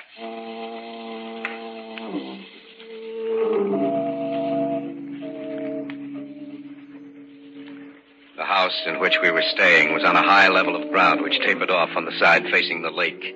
It was only 3 p.m, but it looked almost as dark as late evening. And there was something about that cloudy mist. It was cold and clammy and smelled strongly of the lake. I don't see how you were able to stand it up here by yourself. Well, I had a lot of things to interest me. I was all ready to meet you at the station, but then when I got your call, I didn't know what to think. I wish I could understand this, Jeff. The fog disappeared when the water life disappeared. When signs of this strange new form of life showed again, the fog came back. Why? Maybe we can find the answer to that. I hope so. Actually, the sound of that foghorn does get on your nerves. Yes, I can imagine it would. You know, if this were a clear day, you could see the village from here. Oh? Actually, it's just a tiny resort town for fishermen and hunters. And it's located right on the westernmost tip of the lake. Imagine it must... Help me! It came from our right. We'd better take a look. Come on. We're getting close to the lake. It's only this fog. Wait a minute. There, right there. Let's take a look. I hope he's all right. All right. Roll him over. Okay. He's dead. I know. But do you realize how he died? What do you mean? Look at him closer, Hal. His clothes aren't wet. Even his hair isn't wet. But look at the water trickling from his mouth. This man died less than a minute ago on dry land, 200 yards from the lake. And he died by drowning. That's not possible. Are you sure he drowned? There must be a doctor down at the village. Let's take him down there and see what the doctor says. Only I'm sure he'll agree with me.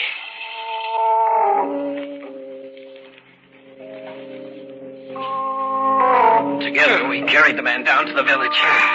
Luckily for us, he was of slight build, not too heavy. It took us almost half an hour to get him down there. When we finally did arrive, it took another few minutes to locate the doctor.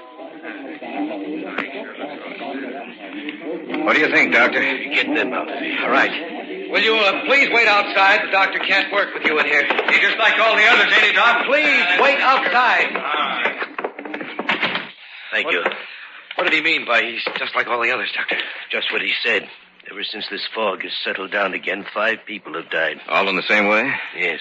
You mean by drowning? That's right. I can't understand how this man we found could die by drowning when he wasn't in the water. You know, we reached him about a minute after he screamed. How could he drown? Professor Enroth, I've been asking myself that same question about all the others. I've been almost half insane these past 2 days trying to find the solution. Dr. Craig, this fog, has it always been like this in the area? No, not until about 2 months ago. Which coincides with the time we first discovered that new form of water life. What did you say? Nothing, Doctor. We're doing a little research work up here, that's all. If this keeps up, I'm afraid of what might happen. I've never seen anything like it before. The fog, those deaths, how can they be explained? We don't know, Doctor. We just don't know.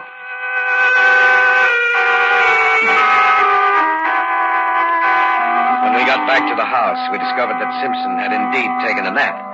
Our arrival must have awakened him, for as we entered, he came slowly down the stairs from the second floor. Need any help? No, we can manage, but come out to the kitchen with us. What's the matter with you two? We found a dead man on our way to the village. Are you serious? Just set those bags on the table. All right. Oh, I'm not joking, Arnold. We heard a scream. It took us about a minute to get to him. He was dead when we got there. A knife? Drowned. What? On dry land, 200 yards from the lake. You must be insane. No, it's the truth, Arnold. And there have been 4 other deaths just like it. When did they happen? In the last 2 days. Since the fog reappeared. That's right. Then there is a definite connection between this fog and the new life form you've discovered, Hal. That's right. But what's the connection?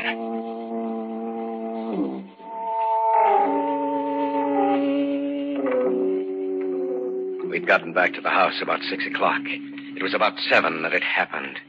Simpson said he was going outside for a minute. He opened the door. I just want to get outside for a minute. Good heavens. What's wrong? Take a look. The fog, it's so thick. I've never seen anything like that before. Shut the door. Some of it's getting inside. It's moving along the floor. Shut the door! Did you see it? Yes. The fog. Just like it was alive. Moving like a living thing. Creeping along the floor.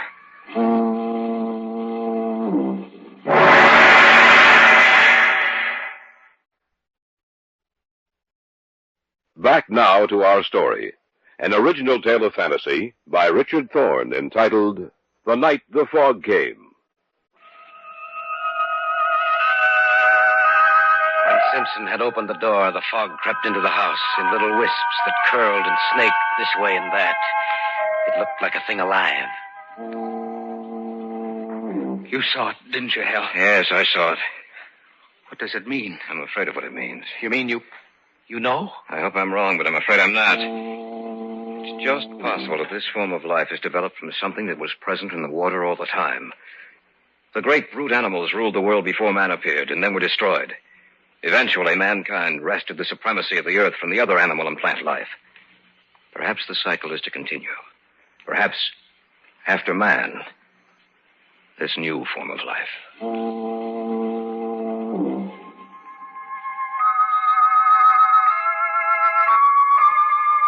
As the minutes passed by, we noticed that little slips of the fog began inching their way through every opening of the house. It was Simpson who pointed down at the bottom of the door and first brought it to our attention. We began to plug up all the openings in the house. At first, we did it slowly, but as time passed, we worked faster and more feverishly. No matter how tired we became, we had to finish the job or the fog might claim the house, too. It was too quiet. The only thing we heard was the distant, monotonous call of the foghorn. And then Hal broke the silence. Do you know why this fog is so thick? I wish I did. This might be insane, but it has to be the answer. That fog is carrying moisture, a lot of it, perhaps enough to also carry this new form of life. To move it from place to place, to spread it even farther. To kill everything which stands in its way. That might be it. It is, I'm sure it is. Well, in that case, what happened to break it up the first time? And that's the solution to the problem. I don't know what it is, but it did break it up the first time. It drove it back, down to the depths from where it came. That's why there was no sign of it in the water. It came from right outside the house. Racco. He said he was going to arrive this evening. We better take a look. Bring the flashlight. Right, let's go. That light can carry more than a few feet. So wet out here. Over there, look. Little pinpoints of light dancing up and down, all clustered together. That must be it. Come on. It's spreading out. Look. There, on the ground. It's Racco. The same way. The same way as the other one.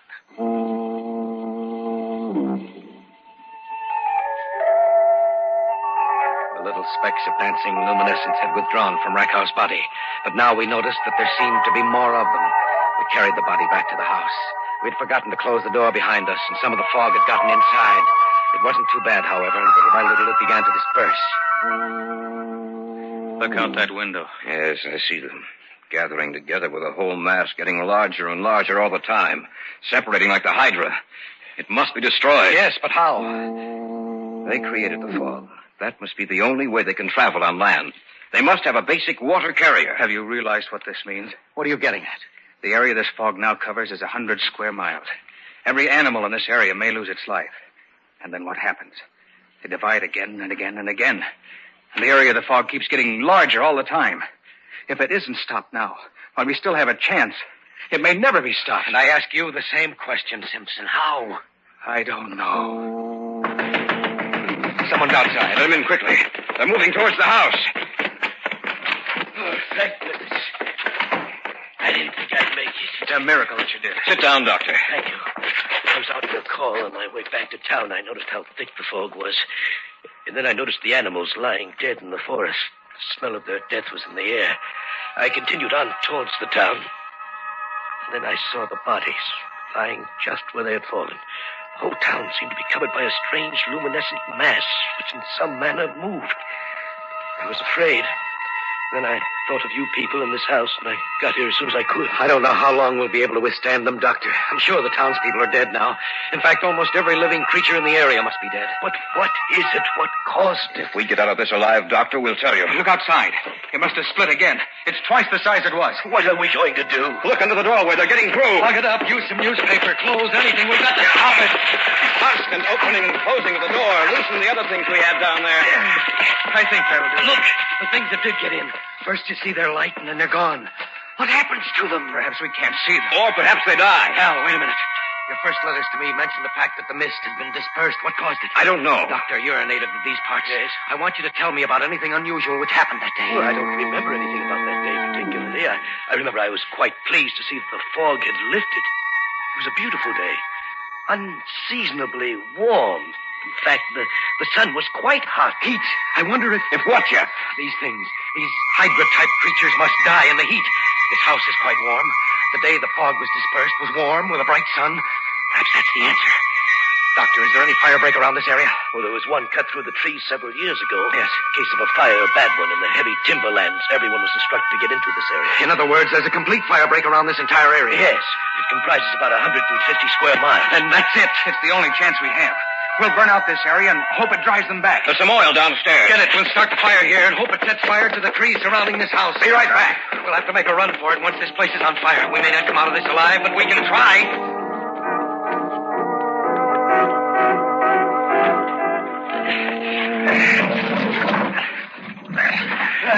The last one. Good. Now, everybody knows what... You'd better light it. Those things outside, they're going to get in. Each man will carry a torch. Yes. All right, light your torches. All right. And then set fire to this house. All right. Lighting mine. All right. And yours now? Right. One more. Right. Under the door. They're pouring in under the door. Set the house on fire. Let's get out of here. No matter what happens, keep holding those torches. They're afraid of fire. All right, make a run for it. Come on, Doctor. Forget him. Come on, run for your life.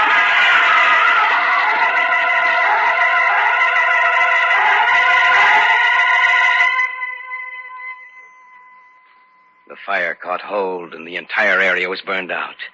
A week later, the smoke had cleared, and the fire was out. There was no sign of the fog, which had meant death to so many things. I had caught a glimpse of the doctor. He had dropped his torch, and it had gone out. He was immediately engulfed in those luminescent killers. I'm going back up there with Enroth and Simpson, though there is now no trace of those things in the water. Still, we know they lurk somewhere, waiting for their moment. We must destroy them, once and for all, before that moment arrives.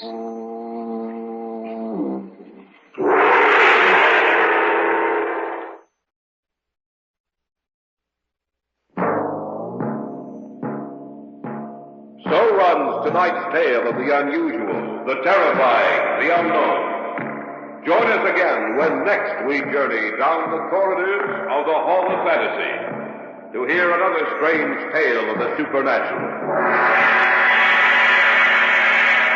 All characters and events portrayed in these programs are fictional, and any similarity to actual events or persons, living or dead, is purely coincidental.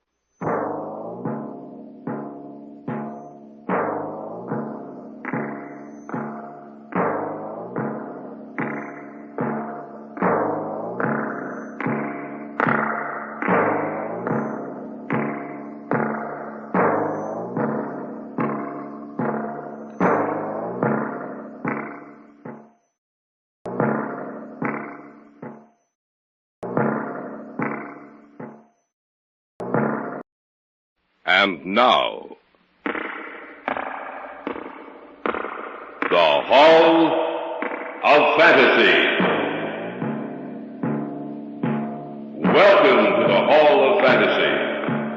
Welcome to the series of radio dramas dedicated to the supernatural, the unusual, and the unknown. Come with me, my friends. We shall descend to the world of the unknown and forbidden, down to the depths where the veil of time is lifted, and the supernatural reigns as king. Come with me and listen to the tale of The Return from Death.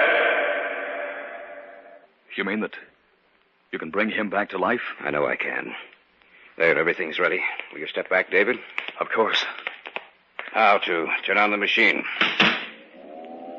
You'll see for yourself what I mean. Now to induce the charge.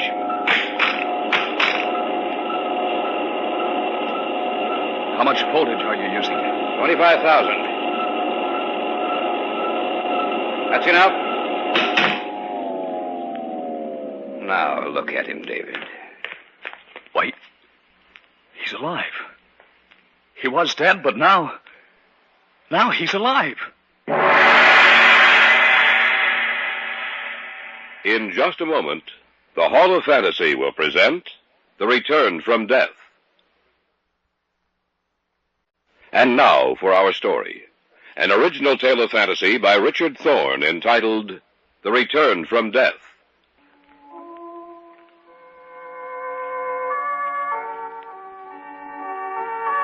Dr. Jason Sinclair was a brilliant man.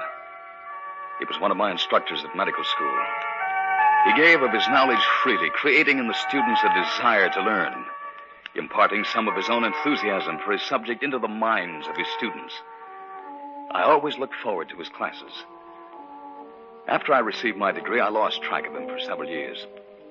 But one evening when I was ready to leave the research center... Hello? May I speak to David Cummings? Speaking.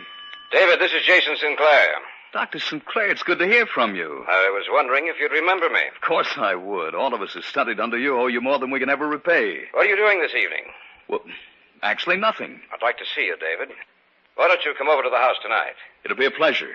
You still live at the same place? Yes, the world may change, David, but Jason Sinclair and his habits don't. I'll be expecting you about 8:30.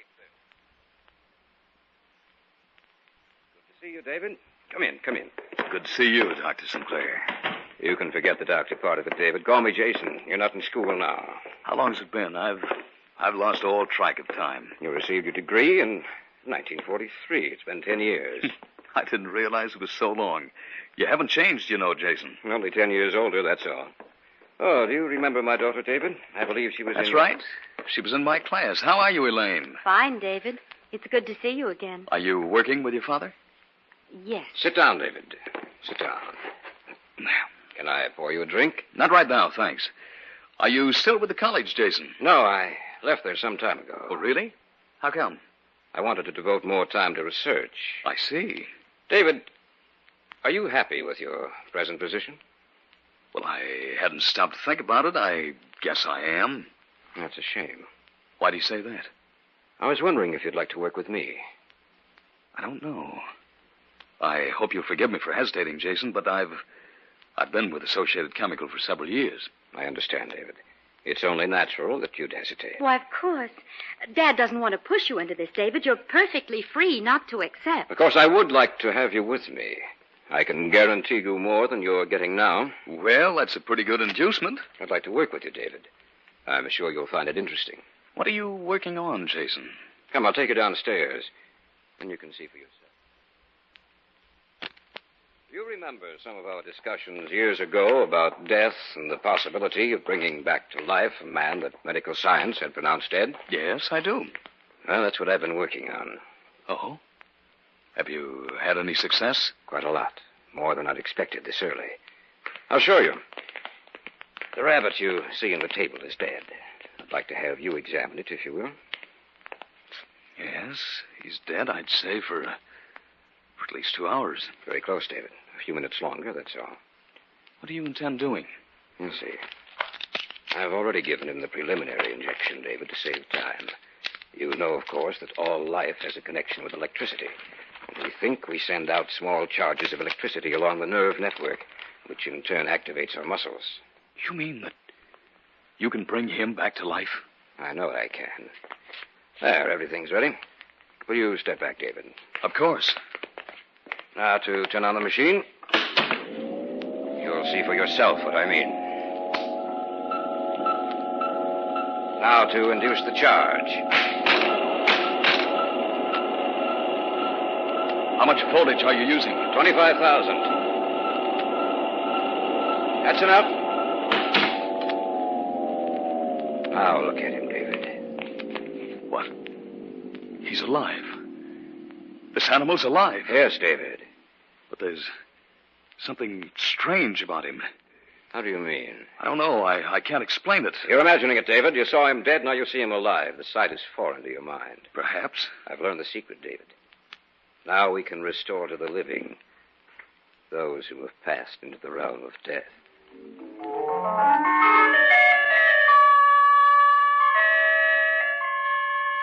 Although Jason Sinclair passed over my objection, I still couldn't get the thought from my mind. There was something strange about the animal. Something seemed to be missing. We went back upstairs. Jason left the room to get the papers he'd written explaining the various steps he'd taken in his experiments. I was left alone with Elaine. Did you see it? Yes. It's amazing. Are you going to work with him? I think so. David, I wish you wouldn't. Why not? Did you notice the rabbit after he returned it back to life? Yes. David, didn't it look foreign to you, as if something were missing? I noticed something, but I couldn't put my finger on it. That's what I mean. David, I don't think you should do it. I don't see why. Elaine, think what a boon this will be to the world. Will it, David? Well, of course. I'm not too sure about that. Elaine, you, of all people, should have faith in your father. I don't, though, David. Why not? Because I don't believe that once an animal is dead, it should be returned to life. It should remain dead. Because when it dies, its spirit dies with it. And when Dad brings these creatures back, the animal lives, true enough. But, David, it's like an automaton. The body may live, but the thing which gave it personality is dead. I'm still going to work with him, Elaine. Do you know what you're getting into? Dad is a precisionist. He'll experiment and experiment until finally he'll want to try it on a man. And where is that man going to come from, David? Where is he going to come from?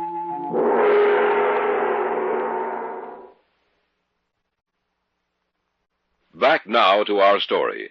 An original tale of fantasy by Richard Thorne entitled The Return from Death.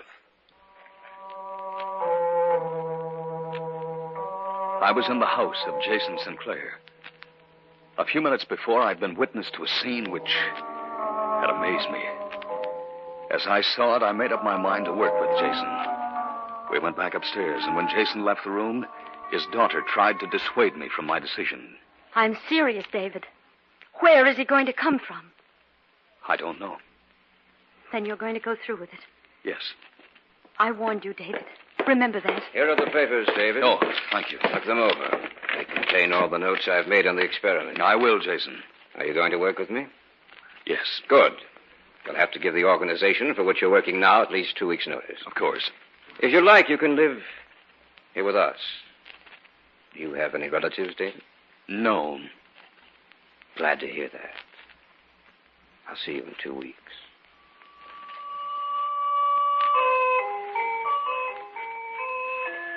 Two weeks later, I moved in with Jason Sinclair, and we began working. We conducted experiments, making a few changes, altering the content of the preparatory injection, resetting the amount of voltage required, progressing from the lower stages of animal life ever higher. And then one night, he told me what he intended doing next. David, have you heard of Terry Whalen? Whalen? Oh, yes. He's going to die next week for the murder of that old man. That's right. We're going down to the prison tomorrow to see him. Why, Dad? Whalen has no relatives, no one to bury him after his death except for the state. What do you mean? I believe we can have access to his body after he's executed. You mean you? intent using him as a subject? That's correct. But if we're successful, Jason, won't it be dangerous to return a killer back to life? Not if we watch him. Not if we can destroy his urge to kill. Dad, I don't think you should do it. He's a dangerous man. Nonsense, Elaine. We'll increase the amount of voltage, David. Enough to destroy that part of his brain which motivates his desire to kill. Perhaps he'll completely change. Use someone else, Dad, not Terry Whalen. Where would I get someone else, Elaine?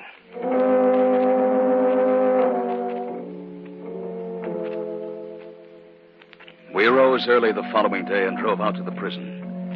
Jason was well known and thought highly of in official circles. We were allowed to talk to the warden, and Jason convinced him that Whalen's body would be used for medical research, but he neglected to tell him how it would be used. Then we were allowed to talk to Whalen. Just a few minutes, Dr. Sinclair. I understand. Who are you? My name is Jason Sinclair, Mr. Whalen. What do you want? To talk to you. So talk? You're to be executed next week, Mr. Whalen. Look, if you come here just to tell me that, I got a surprise for you. I already know it. I'm a doctor, Terry. We'd like to use you as the subject of an experiment. Sure, go right ahead. Not now, Terry, after you've been executed. What do you mean? Where are you from? You from one of those medical colleges? Listen, I don't go for that stuff. No, sir, if that's what you're here Terry. for, I propose to bring you back to life. You mean after I'm dead? That's right. You're crazy.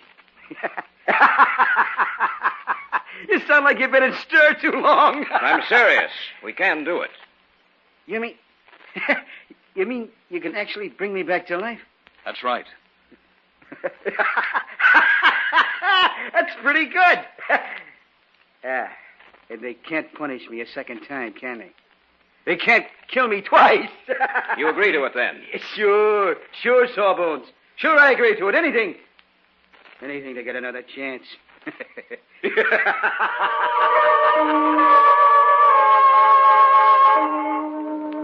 Jason made arrangements for an ambulance to pick up Whalen's body a short time after the execution. That night, the night Whalen settled his debt with the state, a storm broke.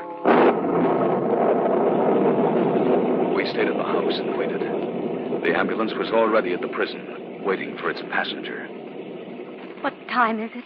Almost 12. I wish you hadn't arranged all this, Dad. Nonsense, Elaine. Well, that is 12 o'clock. The time is to die. It should only take them 3 hours, even in this storm, to get back here, Jason. That's right. When they do, David, they'll have Whalen with them.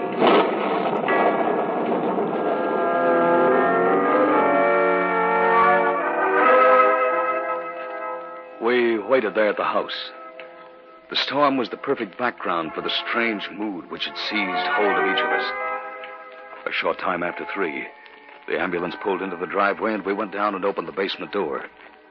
They brought him in and sat him on a table. Yes, that's right. Thank you. You ready, David? I guess so. I'll prepare the hypodermic, then. We'll give him 20 cc's of this. No more than that? Of course not. There. That does it. Now, help me attach the wires. Dealing with death has always frightened me. It's foolish, my boy. As a scientist, you should never allow yourself to be subjective about things. You must be completely objective. There. I believe that'll do it. Dr. Sinclair. Anything wrong, David? Maybe we ought not go through with this. You can't turn back now? No, I suppose not. Shall we begin? Switch it on. It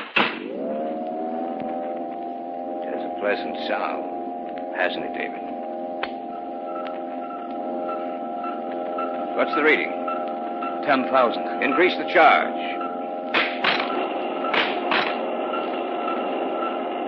The reading? 15,000. 20,000. 23,000. 24,000. 25,000. Shall we stop? No. You must destroy his desire to kill. 26,000. 27,000. That's enough. Turn it off. Now, to take a look at it. Place the contact microphone in his chest, David. Yes, Jason. Listen, David. You're listening to the sound of his heart, David. The beating heart of a dead man. We've succeeded. We've brought him back from death.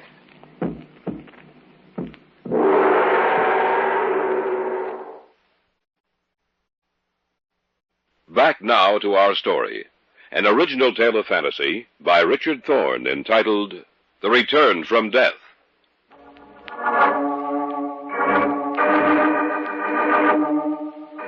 It was a wet and storming night. Jason Sinclair hovered over the body on the table in the center of his basement laboratory. I stood just behind him, watching a dead man return to life. Listen, David. You're listening to the sound of his heart. We've brought him back from death. Remove the contact mic. Jason, look at his eyes. They're open. Yes, I see. Whalen? Can you hear me? Answer me, Whalen. Think what this means, David. He can tell us what it was like to be dead. The first man ever to know the secret. Whalen, answer me. The strap's taken off. All right, let's loosen them. How do you feel, Whalen?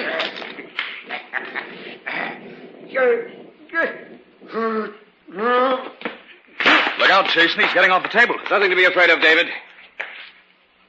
He didn't limp before, did he? No.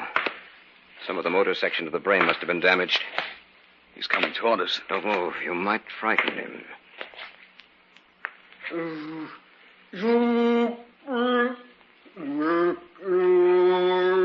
Look at his eyes, Jason. They're not human. Quiet, David. He's trying to say something. I can't understand you, Whalen. What are you trying to say? He's patting you on the back. Trying to thank me, no doubt. All right, that's enough, Whalen. I understand you appreciate... Take his hand away from my throat, David. That's enough, Whalen. Ah! Look out, David. I see him. You knocked him out. Yes. You shouldn't have done that. Are you serious, Jason? I was protecting myself and you, for that matter. He wouldn't have hurt me. You didn't seem to think that when he had his fingers around your throat. Well, I admit that I was frightened. All right. What are we going to do with him? Well, keep him down here. Teach him to talk again. Seems to have lost the power of coherent speech. Look at him, Jason. Why? Is there anything wrong? I don't know. But looking at his face now, I have the strangest feeling that he's not really a human being anymore. That something's missing. That he's a mad, vicious creation of the devil. You're talking like a fool, David. Perhaps you're tired. I know I am. He can't get out of here. He'll lock the doors and the windows are barred. Let's go upstairs. All right, Jason. But remember what I said.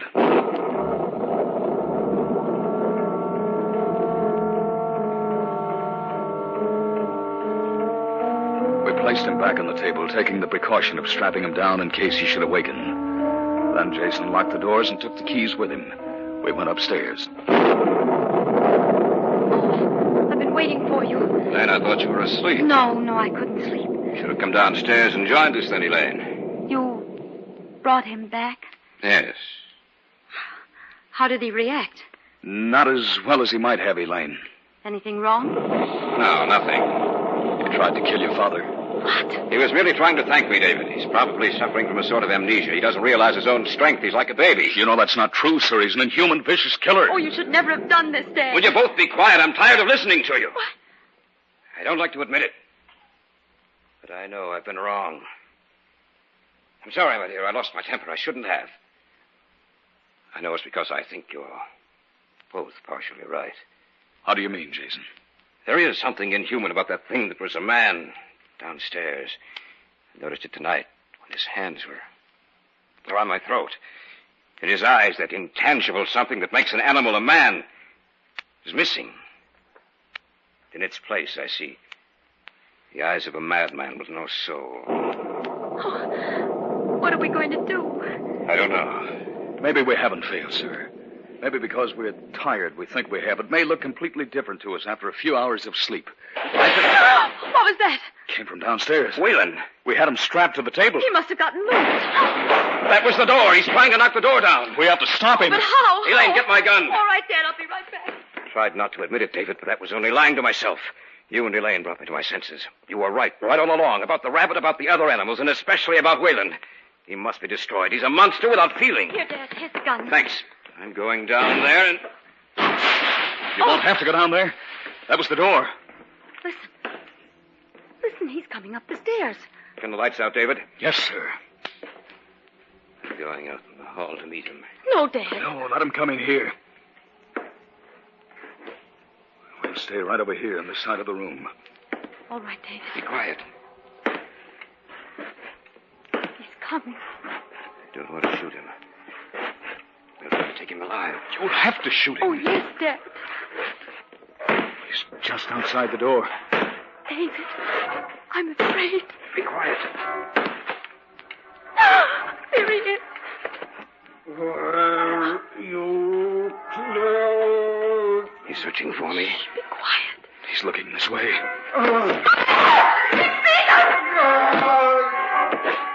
Use the gun, Jason. Pull the trigger! He's still coming!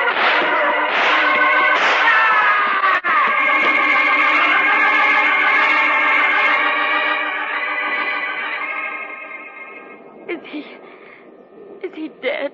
Yes. Look at his face now, David. Yes. I see it.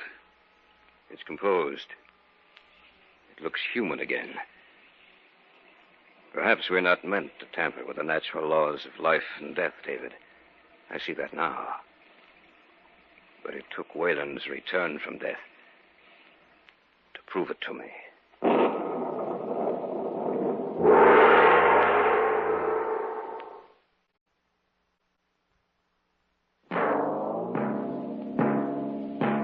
So runs tonight's tale of the unusual, the terrifying, the unknown.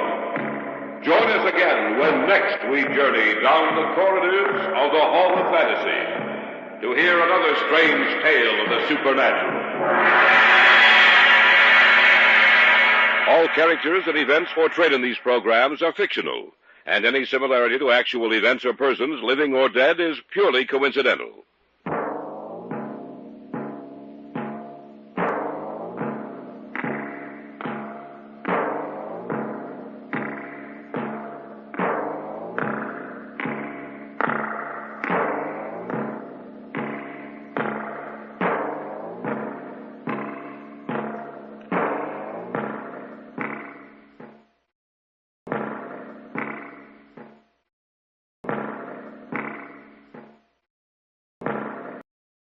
And now, the Hall of Fantasy. Welcome to the Hall of Fantasy. Welcome to the series of radio dramas dedicated to the supernatural, the unusual, and the unknown. Come with me, my friends. We shall descend to the world of the unknown and forbidden, down to the depths where the veil of time is lifted and the supernatural reigns as king. Come with me and listen to the tale of the Telltale Heart.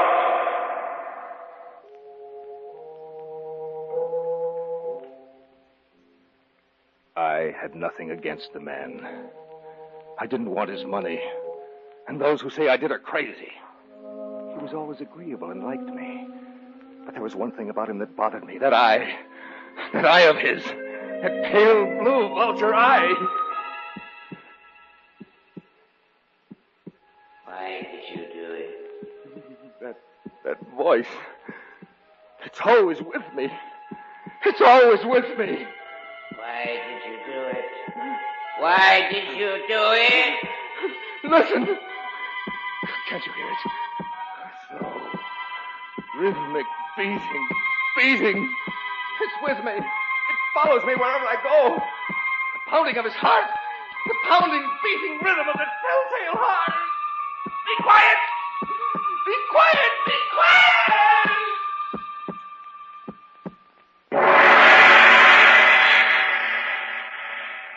In just a moment, the Hall of Fantasy will present The Telltale Heart. And now for our story. Adapted for radio by Richard Thorne, entitled The Telltale Heart.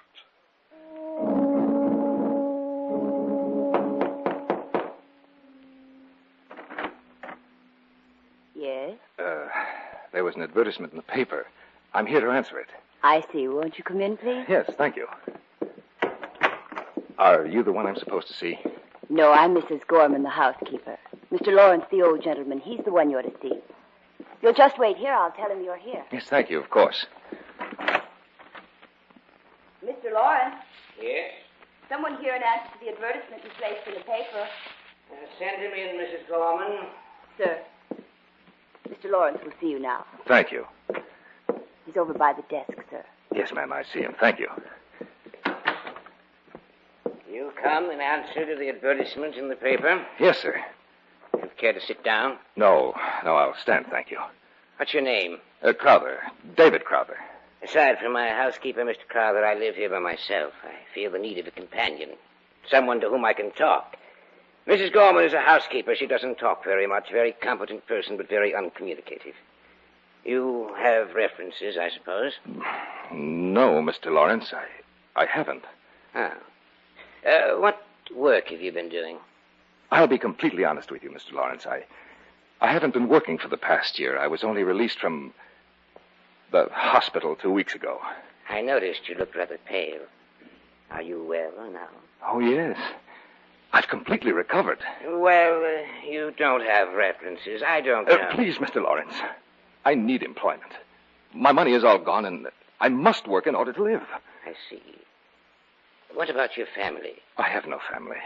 No other attachments? No, sir. I'm going to take a chance on you, Mr. Crowther. Thank you, Of sir. course, your salary won't be too large. But you'll have a roof over your head and plenty of food to eat. When can you start? Tonight, if you like, Mr. Lawrence. Excellent. You know, Mr. Crowther, David, if I may call you that. Yes, sir. I have the feeling that we're going to get along quite well together.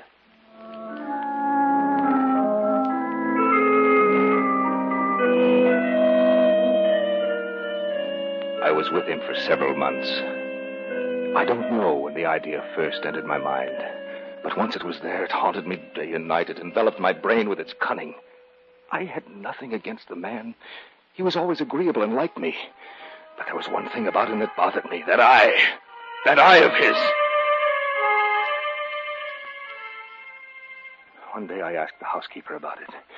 Mrs. Gorman, Yes, David? the old gentleman, one of his eyes, is there anything wrong with it? What? I don't think so, David. I hadn't noticed. To me, one of his eyes resembles that of a vulture. Pale blue it is, with a cloudy film covering it. It didn't bother me at first, and, well, in fact, it doesn't bother me now unless he looks at me, but... Unless he looks at you? Why? Well, every time he looks at me, my blood runs cold. That pale blue vulture eye... I think you're imagining things, David. Yes, Mrs. Gorman. Perhaps I am imagining things. You won't say anything about it to Mr. Lawrence, will you? Of course not, David. I don't know what came over me. Of course, there's nothing wrong with the old gentleman, nothing at all. Yes, but there was. That eye of his. That pale blue vulture eye. Little by little, I began to hate him with all my heart.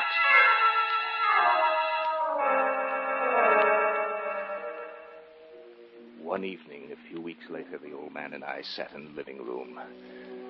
We had just finished dinner and were talking as we usually did.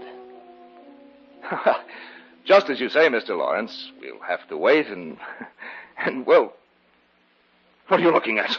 What, David? Are you staring at me? No, of course not. Yes, you are. Don't look at me like that. I'm not looking... Don't look at me! Turn it away, turn your eye away. David, what's wrong with you? Nothing's wrong with me. Only your eye. It's like a vulture's.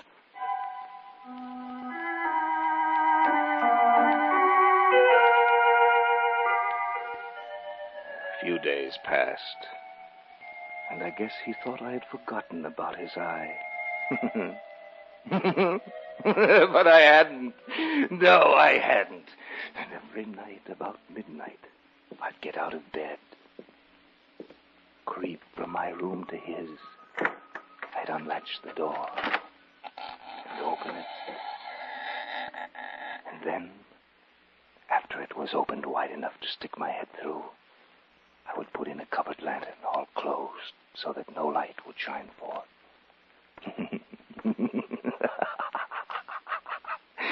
And after I had my head in the room, I would undo the lantern so that only a single ray of light darted out. And I would shine it on his face to see if his eye were open. But no, it never was. Not then. I found the eye always closed. And you see, that made it impossible to do my work. For it wasn't the old man that bothered me, but his eye. His evil eye. And unless his eye were open, I couldn't do it. But I knew that one night it would happen. Yes, it would open, and then I could do it. Then I could kill him.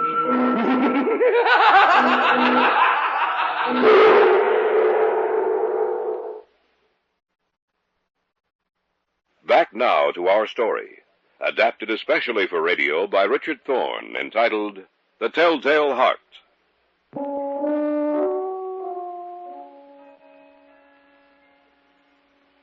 And so I waited. I went out of my way to make him comfortable. I made sure that I never mentioned anything about his eye to him. And every morning I would go into his chamber boldly and ask him, "Well, Mr. Lawrence, did you sleep well last night?" Why, yes, David, I did. You didn't hear anything? Any noises? No, not a one. I'm glad of that. Why? Did you hear anything? No, not a thing. And why did you ask me if I had? Oh, I was just asking, Mr. Lawrence. I wanted to make sure. I wanted to make sure.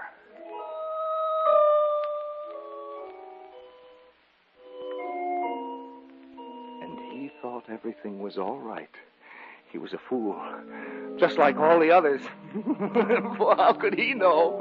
Yes, how could he know that every night on the stroke of 12, I looked in upon him as he slept? You know, David, I didn't sleep very well last night. You didn't, Mr. Lawrence? No, I had a bad dream. Oh? What did you dream about? I dreamt that someone was looking in at me while I slept. Just waiting for a chance to kill me.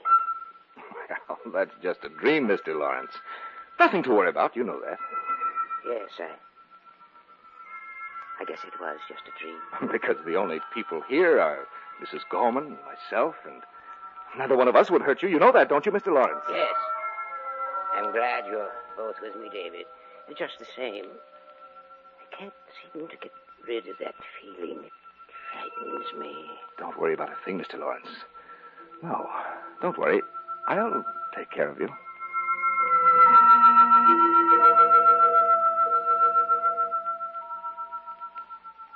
On the 8th and last night, I took special pains to make sure he wouldn't hear me. A watch's minute hand moved more quickly than did mine. I crept out into the hallway, made my way to his door. His room was all black. Black as coal, black as midnight. I think he heard me, but I knew he couldn't see a thing. The room was too dark for that. I was almost in the room and about to open my lantern when my thumb slipped upon the tin fastening, and the old man was immediately fully awake. He sat upright in bed and whispered, "Who's there?" I said, "Who's there?" I kept still. I didn't say a thing. No, not a thing. And for what seemed like an hour, I stood there and didn't move a muscle. I knew he wouldn't lie down. He was sitting up in his bed, listening for what it was that had made the noise. The old man was in mortal fear. When I had waited a long time and still had not heard him lie back upon his bed, I resolved to open my lantern a little. Yes, just a little, just the tiniest bit. And presently, the tiniest bit of light struggled out. I directed it towards him like the thread of a spider. And finally it came to rest upon his vulture eye. And then I seemed to hear something. I didn't know what it was. I couldn't distinguish it at first, and I racked my mind to think of what it was. And then finally it came to me. Yes, that was it. It was the beating of the old man's heart. Who's in here? I could hear it distinctly. He was so afraid. Beat, beat, beat, beat, beat, beat. It went. I could feel its rhythm. The old man was in mortal terror. But I held the lantern motionless. I tried to keep the beam of the light focused on that terrible eye, that pale blue vulture's eye. The incessant drumbeat of his heart increased. It grew quicker and quicker. Beat, beat, beat. Louder, louder every moment. The old man's terror must have been extreme. Then I thought of something else. The sound of his heart was so loud it might be heard by someone else, by Mrs. Gorman, by some prying neighbor. And I couldn't allow that, could I? No. And the beating grew louder and louder and louder until I could stand it no longer. Who's there? Don't be afraid, old man. Is that you, David? Yes, that's right. It's only me. Nothing to be afraid of. What are you doing in my room? Just watching over you, Mr. Lawrence. I thought it was someone else. You have nothing to fear from me, old man. You should be asleep. Oh, I'll go to sleep. And so will you, old man. So will you. David, what's wrong with you? Nothing. Nothing, old man. Nothing at all. Don't come any closer, Jimmy. Stay away from me. Die, old man! Die! Let your heart die with you. Let it go. Die! Die! Close your eye, that vulture eye! Close it forever!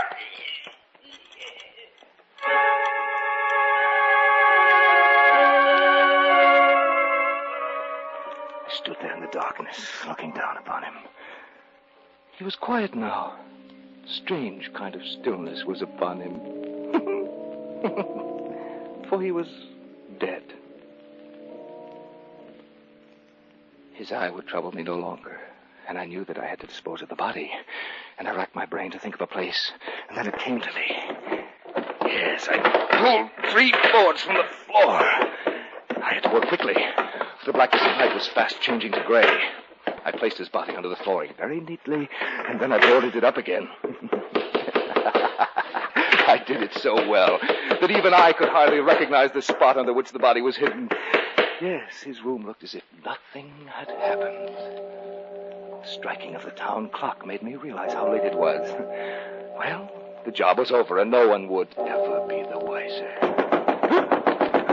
Who's there? Mrs. Gorman. Just a moment.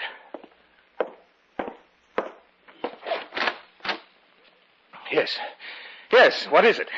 Where's Mr. Lawrence? He's not here. Not here? No, he went out to the country late this evening. I heard something up here. Such as? A scream. No one screamed, Mrs. Gorman. I guess I was mistaken. I'll have to send them back then. Who? I was afraid when I woke up I heard, or I thought I heard a scream. You didn't hear a thing. Mr. Lawrence has been gone for some time. What are you doing up here? I wanted to make sure he hadn't forgotten anything. What you probably heard, Mrs. Gorman, was the neigh of the horse as the carriage carried Mr. Lawrence away. Then I must tell him to go. Who? Who's downstairs? Who is it? Well, I was frightened. I called the police. Huh. They're waiting for you downstairs. For both you and Mr. Lawrence.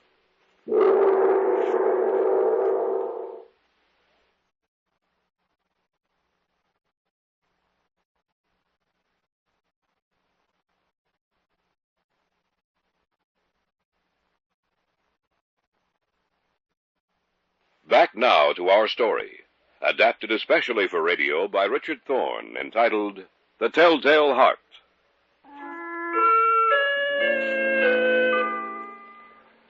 I was so sure that no one had heard anything. But Mrs. Gorman, the housekeeper, she must have heard him scream. Or did she hear the beating of the old man's heart? I went downstairs with her. Here's Mr. Crowther, officer. Thank you. Will you be needing me anymore? No, I don't think so.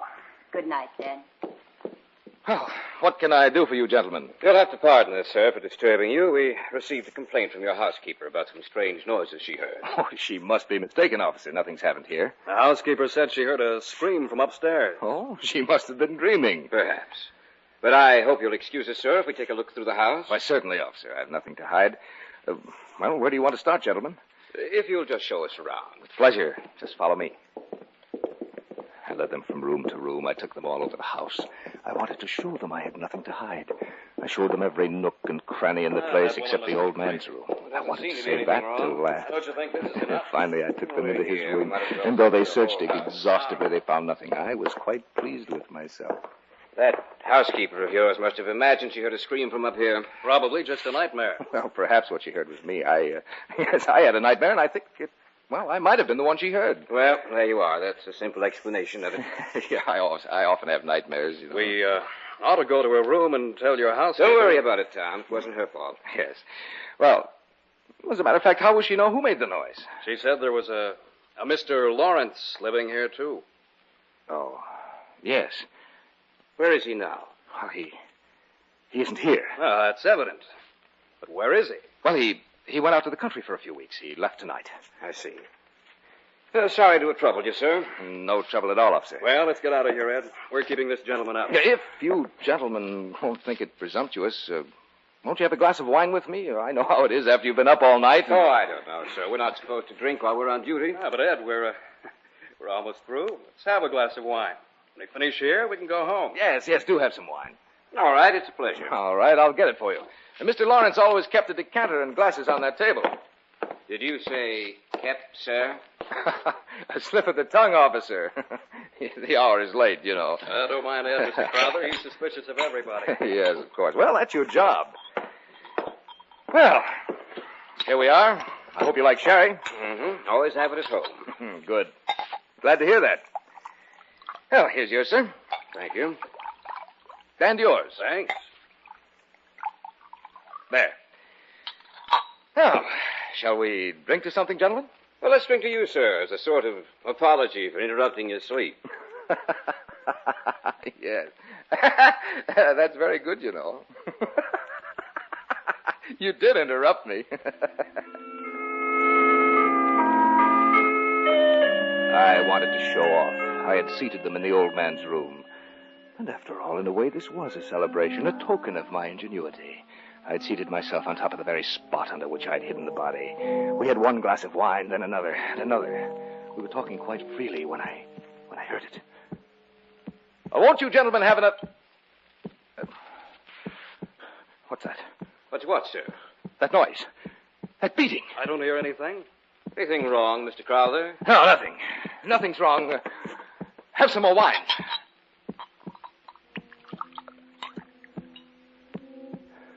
I wish they'd leave. They were getting on my nerves. I had a terrible headache, and I seemed to hear a beating in my ears.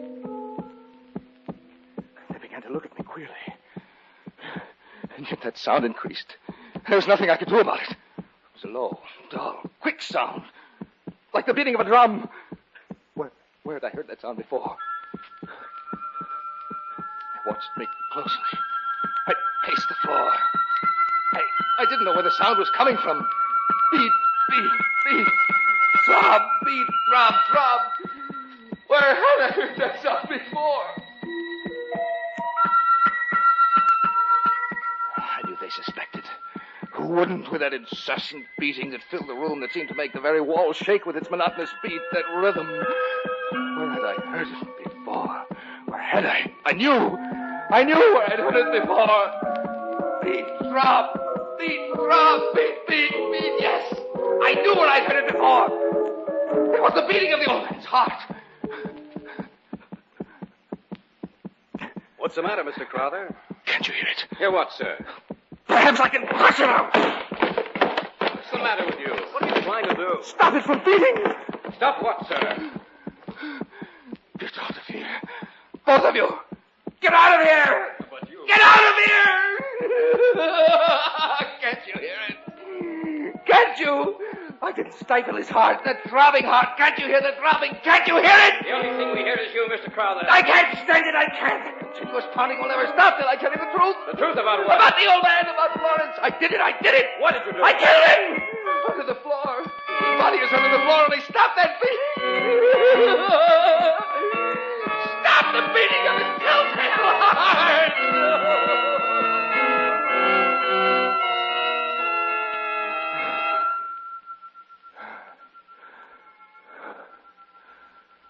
Why did you do it? That voice. It's always with me. Always with me. Why did you do it? Why did you do it? Listen. Did you hear it? Slow, rhythmic beating. Beating. It's with me. It follows me wherever I go. The pounding of his heart. The pounding, the beating rhythm of his telltale heart. Be quiet. Be quiet. Be quiet.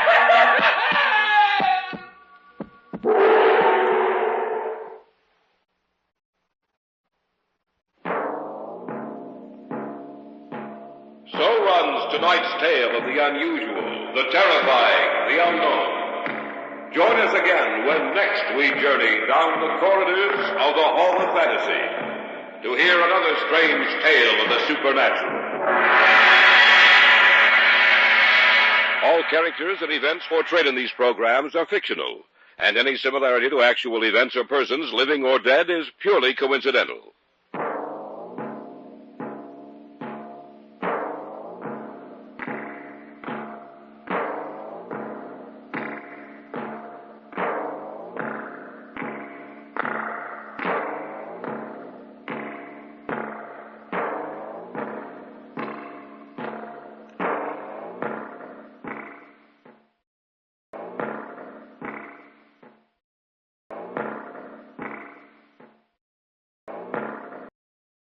And now, the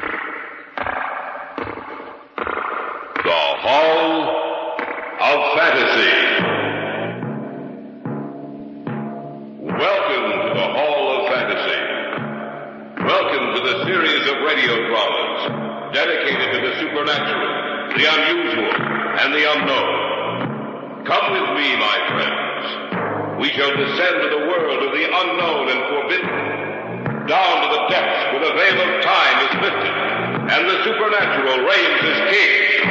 Come with me and listen to the tale of the Man in Black. The wind. Where did it come from? It is always there when he wants to speak to me. It is the sound of his voice. You're not serious about this man, are you? Take it as you will, my good sir. Put your own interpretation upon the words I have spoken.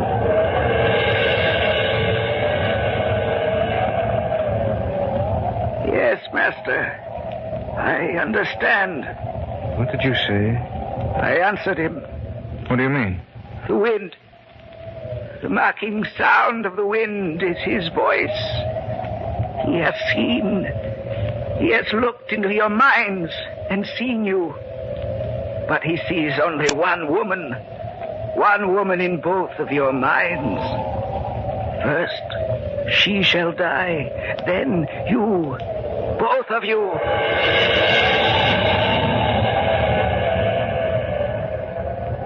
Yes, master, I hear and obey.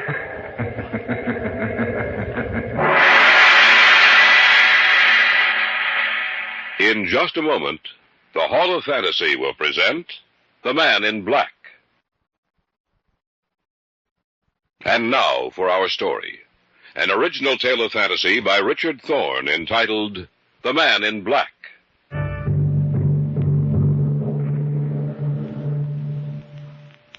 We live in a world which borders at times on the unreal. A world that cannot explain the various phenomena which seem to have neither beginning nor end. That subtle, fleeting power of perception which reveals itself to a human being only at infrequent intervals throughout his life. That sudden, sharp feeling that danger, or death is near. These things mankind cannot explain. This sixth sense of warning never appears when we go about our everyday tasks, but only when we are faced with an insurmountable problem, imminent and deadly peril. Such is the tale of the Man in Black.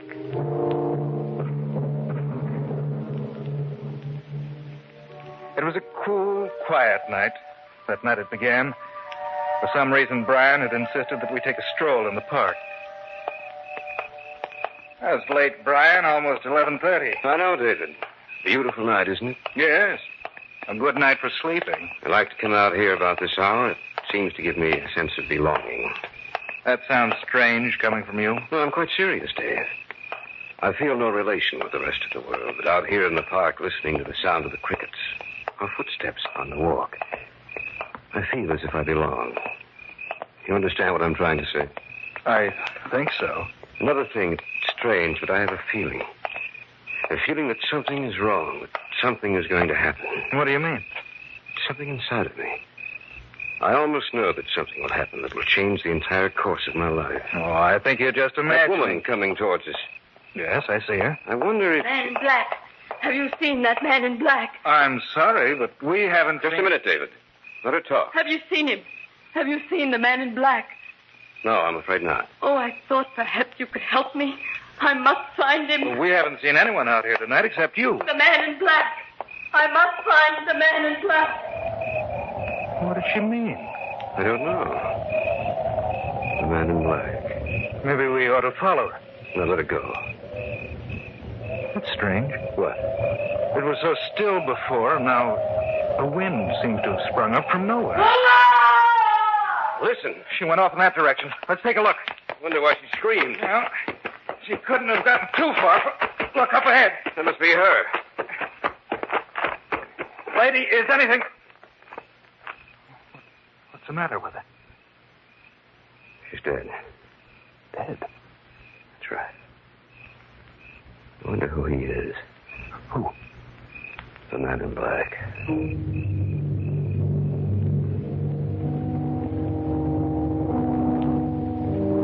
We called the police and told them everything we knew.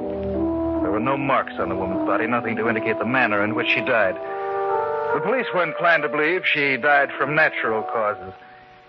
But Brian and I felt there was something behind her death that concerned the man in black. I didn't see Brian for almost 2 weeks. At the end of that time, I received a call from Carol Deming, Brian's bride-to-be. Hello? David, I hope I didn't disturb you. Oh, of course not, Carol. David, Brian wants you to come to dinner tonight. Any particular reason? I think so. What is it, do you know? No, I'm not sure. David, I'm frightened. Brian's been so strangely mysterious lately. He seems obsessed with only one idea. Something about a man in black.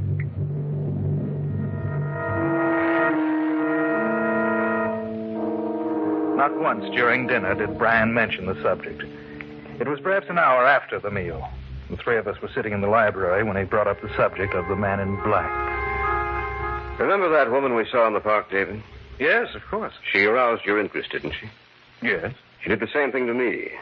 Only I did something about it. Brian, I wish you'd forget about this. I can't, darling. I know how you feel about it. I did my best to forget it, but I couldn't. Still, don't you think that... My mind will never be quiet until I get to the bottom of this. Maybe the woman we saw was upset. It was quite evident, David. I made some inquiries about this supposed man in black just to see if anyone knew anything about him. And? And I discovered that no person alive was described in that way. Well, then you can forget about it. I said anyone alive. What do you mean by that, Brian? The man she was talking about has been dead for 30 years. Well, then, that ends your investigation, doesn't it? I'm afraid not. Why not, Brian? When I've traced down every last clue about him, only then will I be satisfied. Who was he, this man in black? An immigrant to this country, David.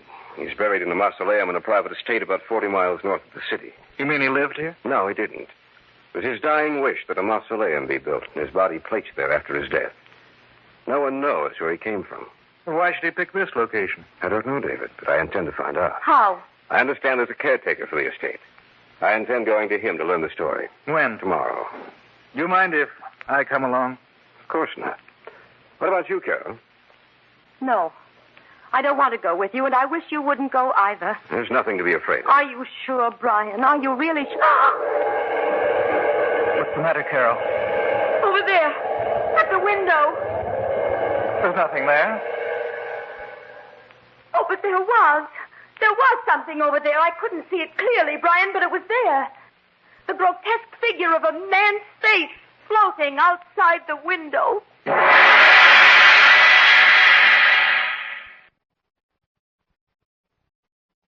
Back now to our story.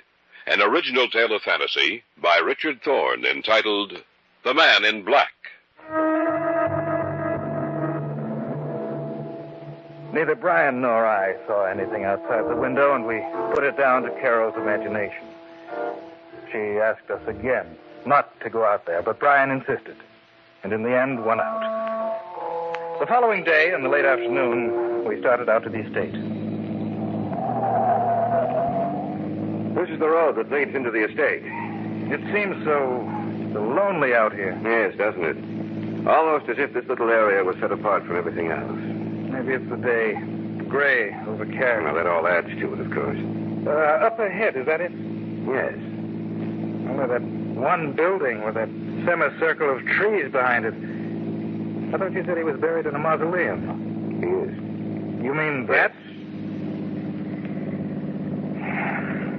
I don't like this, Brian. Are you afraid? Maybe. Look, there's an old man standing in the doorway. Looks as if he were waiting for us. I wouldn't be surprised if he was. Well, let's go meet him. Maybe we ought to go back. Of course not. We've already come this far. We'd be crazy to turn back now. Good day, gentlemen. I've been expecting you. Please come to find out. No need to tell me. Just follow me, please. He said you would be here about this time. Who? I'll tell you later. So dark in here. Your eyes will become accustomed to it, the darkness.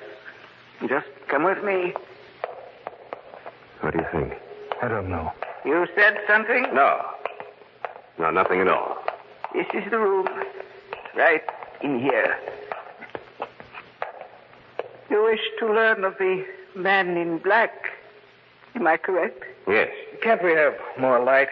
The candles burning in here don't throw off much light. I'm sorry, but that would be against his orders. Whose orders?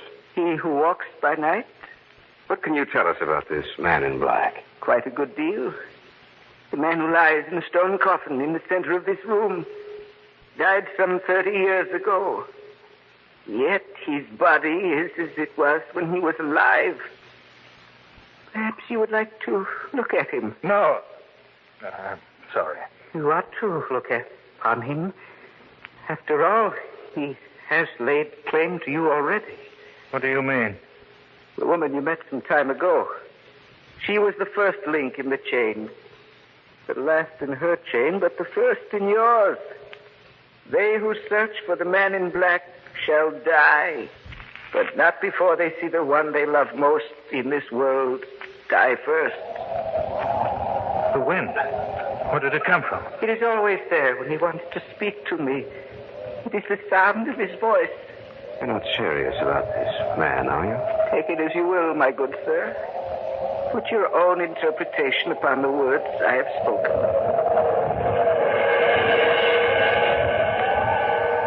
Yes, master. I understand. What did you say? I answered him. What do you mean? The wind. The mocking sound of the wind is his voice. He has seen. He has looked into your minds and seen you. But he sees only one woman.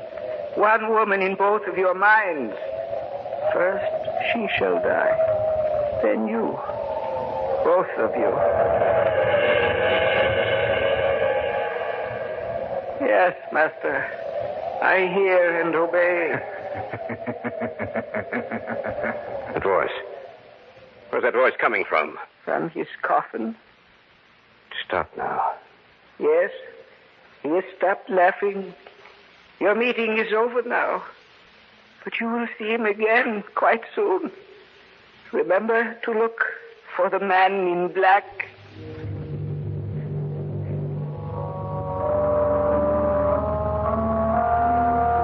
The old man showed us out of the mausoleum. So cold and lifeless, so frightening to behold. We sat silent for some minutes as we drove back. But then Brian broke the unnatural quiet. I didn't know you felt that way about Carol. Oh, he was mistaken, Brian. You're not a very convincing liar, David. It's true, isn't it? Yes. I'm sorry. Forget it. All right. What do you think? About the story the old man told us? I hope he's crazy. What if he isn't? Then I don't know. I just don't know. When we get back to town, Dave, we'll pick up Carol and head for my place. Why? It's strange, but something tells me that what the old man said was true.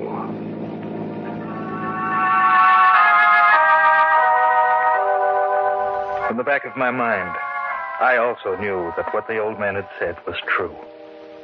What bothered me was that we knew we were doomed to die, but not from which direction death would come, nor what form it would take.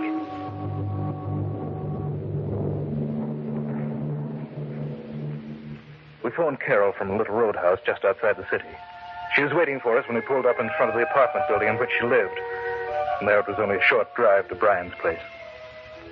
And that's the story, Carol. I can't believe it. You know, sitting here in your house, Brian, with the lights on like this and everything so normal, I find it difficult to believe myself. Perhaps we were mistaken, Brian. Maybe nothing will happen. You really believe that, David? I'm trying to. Just a minute. What time was it when you were out there? Oh, it must have been about 5. Why? Well, maybe it was my imagination, but just about that time, I heard someone laughing. The voice came from behind me. I turned around to look, and no one was there. It could have been the laugh we heard. But we were there. How could she possibly have heard anything at the precise moment we did? The old man said it was his voice issuing forth from the coffin, the voice of the man in black. No. What's that? It's just thunder, Carol. It's been threatening to rain all day. Every time the old man said he heard the voice, did you notice how the wind would spring up? There was another sound, too. I don't know what it was. It was there. I'll never forget it. Oh, what are we going to do? Well, I'm going to hire bodyguards, take protective measures against anyone getting near. Listen. The wind. And that sound we heard in the mausoleum. Where's it coming from? I don't know. Carol, what's wrong? What's the matter? There's something at the window. Face. Terrible twisted face. Oh, do something. It's gone. The window's broken. It was looking in at us, watching the three of us. And those eyes. Those terrible eyes. I'm afraid, Brian. Brian, you have to do something before it's too late.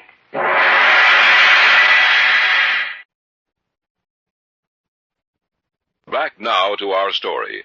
An original tale of fantasy by Richard Thorne entitled The Man in Black.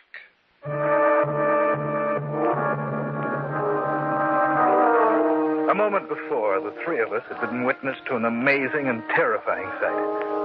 For outside the window, we had seen a face, distorted and twisted. The fire burning in its eyes bespoke death.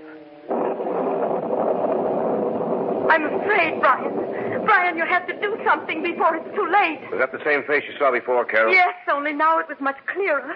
What are we going to do, Brian? Maybe we should call the police. They probably wouldn't believe us. When I used a detective agency a few months ago, I'm going to call them. Telephone number should be here in my desk. Yes, here it is. Now, take it easy, Carol. But it's just that I'm so frightened. We'll be all right as soon as we can get some guards here. Radcliffe, is that you? This is Brian Connolly.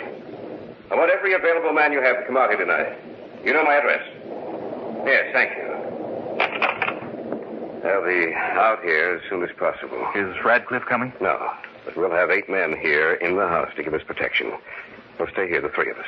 That way we'll have a better chance. Oh, if only you hadn't been so interested in what that woman had to say, Brian. But I was, and I'm sorry. That's over and done with, Carol. I'm as much to blame as he is. Oh, I suppose we all are. There's nothing we can do except wait, Carol. But I'm sure the man in black won't call on us again. Not when we have help.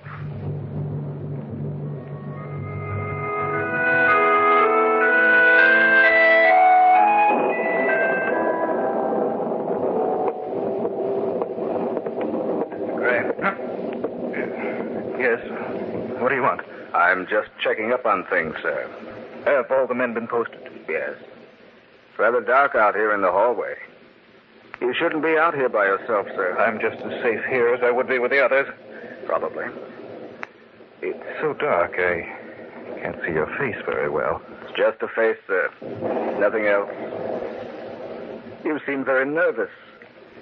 Do you believe the old man's story? I'd prefer not to, but... It is rather frightening, isn't it? Yes. Well, I'll continue on my rounds. Good night, sir. Probably see you again before morning.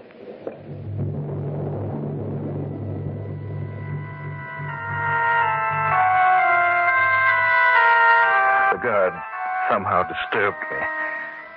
There was something unusual about him. In the gloomy hallway, I couldn't see his face. Of course, in the shadows, it was difficult to tell what color his clothes were. Who's that? David. You startled me. Are you alone down here? Yes. Where's Carol? She had a headache. Went upstairs for a nap. Well, she shouldn't be alone. There's a man stationed outside her door. It's so quiet in the house. One of the guards just passed me in the hallway, asked me if I believed in the story the old man told us. The guards don't know anything about the story. Are you sure? Of course I am. The only thing they've been told is to watch for a man in black clothing. Why should the guard know anything? Did you see his face? What was he wearing? Well, it was too dark out there in the hallway. Of course, he might have heard something about it. No, he couldn't have. I didn't even tell Radcliffe the story. But how did he know it? Unless he was the man in black. There's something about him that seems so strange. I can't place it, but he frightened me. We better search the house. Listen. The wind again. That sound. He is here in the house. It was Carol's voice. Then that man wasn't a guard. Come on! Guard! Guard! Nobody answered. Carol, are you all right? Carol! Anything has happened to her? The door to her room. It's open. Carol. She's dead. Just like the woman in the pot. She can't be. What happened to the guard outside her door? Happened to all of the guards in the house, Brian. Haven't seen a single one on our way up here. Did I ever start this? We'd better call the police. Is there a phone up here? No extensions up here. You phone. I'll stay here with Carol. It won't do you any good to stay up here, Brian. She's dead. You better come with me. I guess you're right. Oh, Brian, I'm sorry. I should have known that the man in the hallway Not your fault. I'm to blame. I started this. I can't understand what happened to the guard. Whoever he is, whatever he is, he has a power, David. Something evil and malignant. To send the guards away would be a simple matter for him. You can use the phone in the library. You look all done in, Brian. You'd better sit down in that chair over there. All right. Never forgiven myself. I hope they can get here in time. I don't know what it'll be. Say, that's strange. What? I'm not getting any dial tone. Something's wrong with the phone. Oh. What's the matter, Brian? Nothing. I can't get to the police. The lines must be down. Yes, there must be. I thought I heard you moan when I was trying to get to the police. You were mistaken.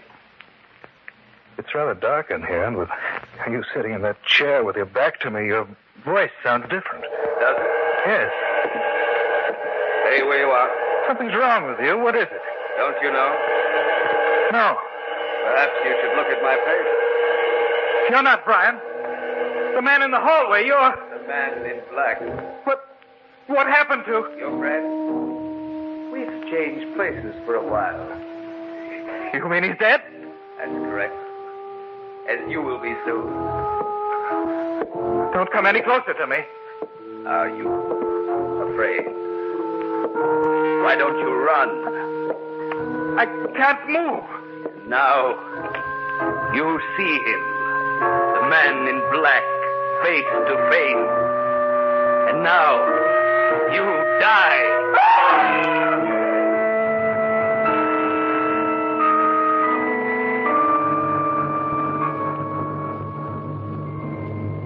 The wind, smacking sound of the wind is his voice.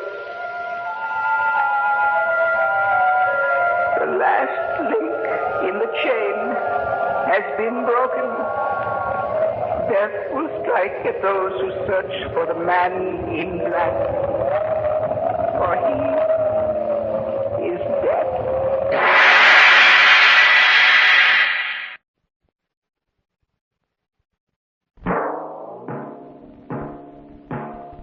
So runs tonight's tale of the unusual, the terrifying, the unknown.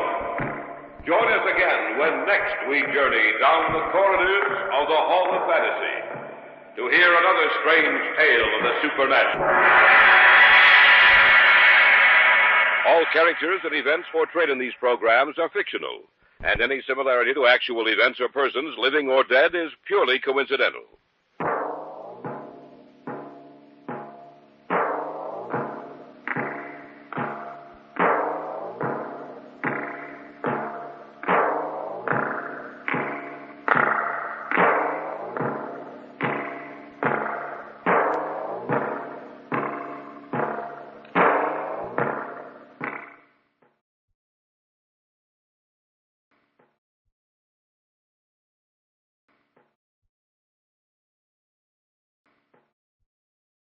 And now, the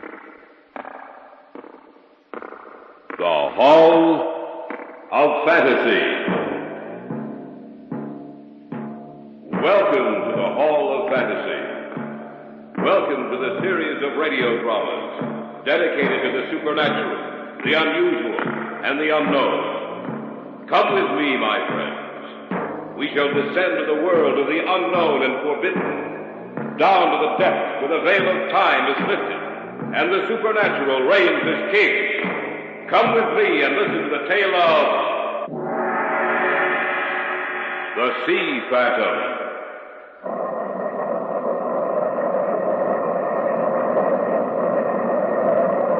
There was a terrible storm on this coast. The ship was heading for safer waters when through the storm they heard a woman calling for help. The captain ordered his men to rescue her. The ship heeled around and started towards her.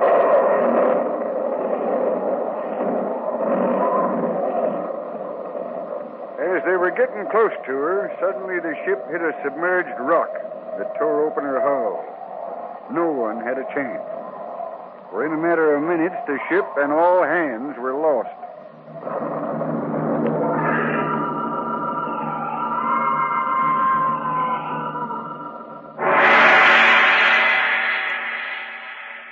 In just a moment, the Hall of Fantasy will present The Sea Phantom. And now for our story. An original tale of fantasy by Richard Thorne entitled The Sea Phantom.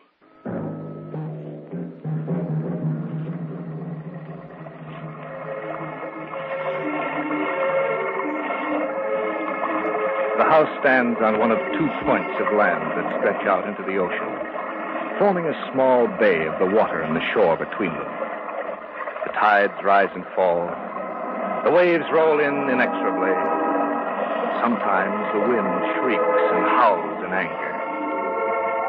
On a calm day when the ocean is at peace with man and the soft sea breezes blowing off the water, there's no more beautiful spot in all the world.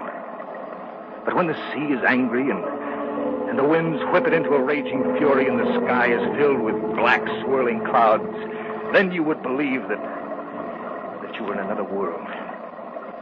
And you would also believe the stories they tell.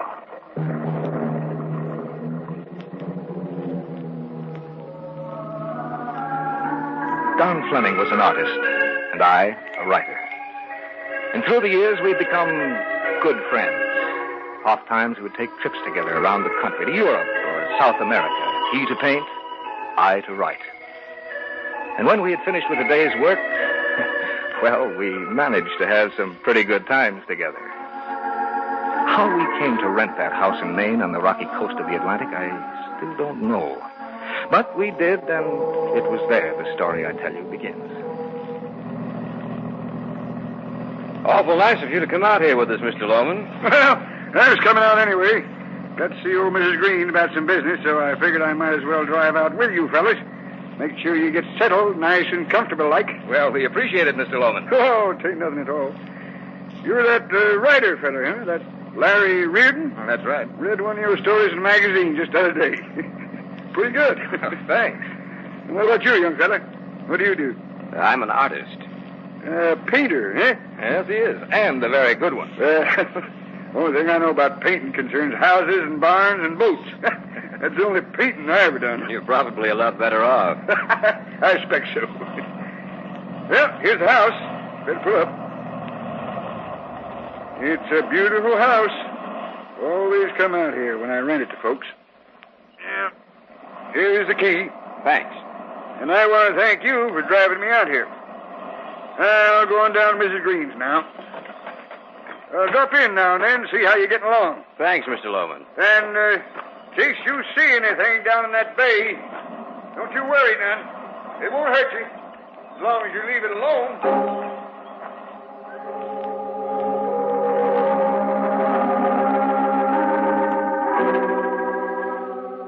Both Don and I thought he was joking when he said that. He disappeared down the road, and we moved everything into the house. Ah, it was a beautiful old place, spacious and bright, standing like a lonely sentinel on the point overlooking the ocean. And in the days that followed, we were too busy to think about his words. Both Don and I seemed to be, well, inspired, if you'll allow me to use that. And his painting was almost half finished, while my story was well along the way.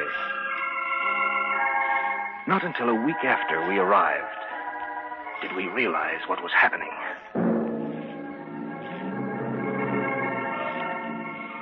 It was late in the evening. We stood outside the house, looking down at the ocean. Larry? What? Something's happening. No? How do you mean? My painting. I don't know how to explain it. I'm not painting it. It seems like someone or something is moving my hand. I make no conscious effort when I stand before that easel. Brush seems to be alive. That's what's been happening to me with my story. You know, usually I have to think and plot ahead for hours before I can write a word. But it's been different with this story. Don, it's writing itself. What's it about? Oh, about a phantom ship that sails forever. You haven't seen my canvas, have you? Well, why?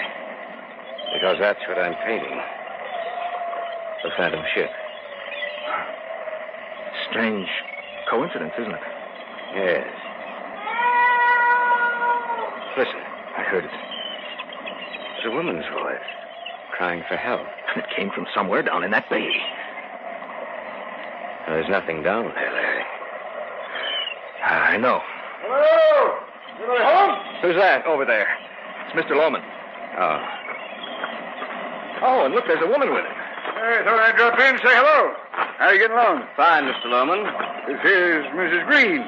These are those two I was telling you about, Maud. Mr. Reardon and Mr. Fleming. I'm pleased to meet you. How do you do? How are you getting along? Oh, pretty well. Say, by the way, when you were coming up here, did you hear anyone calling from down in that bay? No, not a thing. It was a woman's voice. You didn't call, did you, Mrs. Green? No.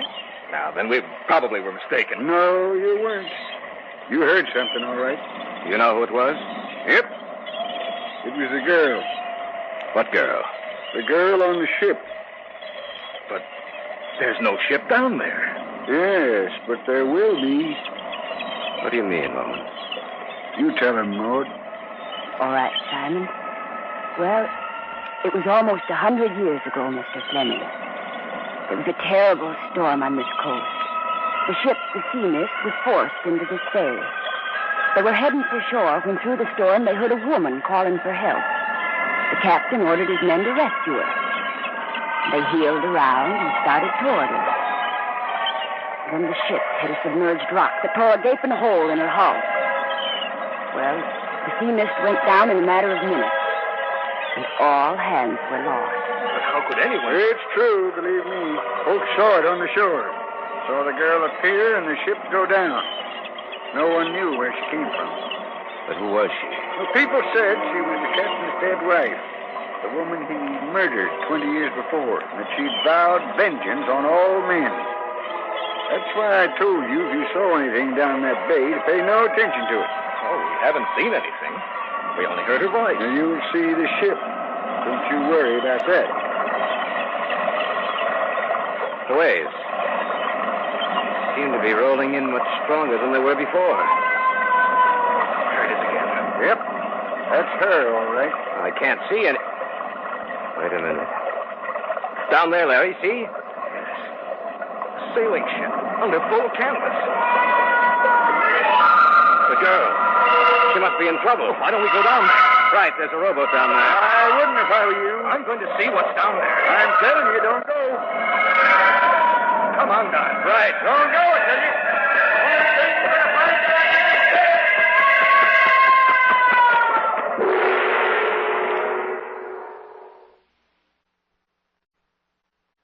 Back now to our story. An original tale of fantasy by Richard Thorne entitled The Sea Phantom. Don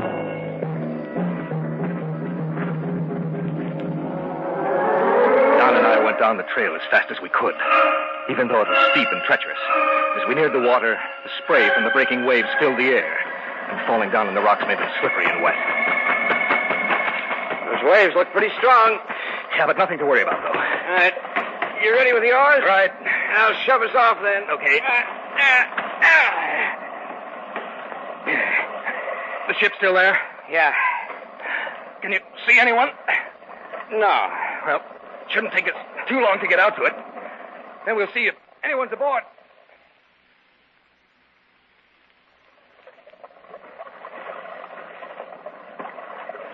Seems to be quieting down. Yeah.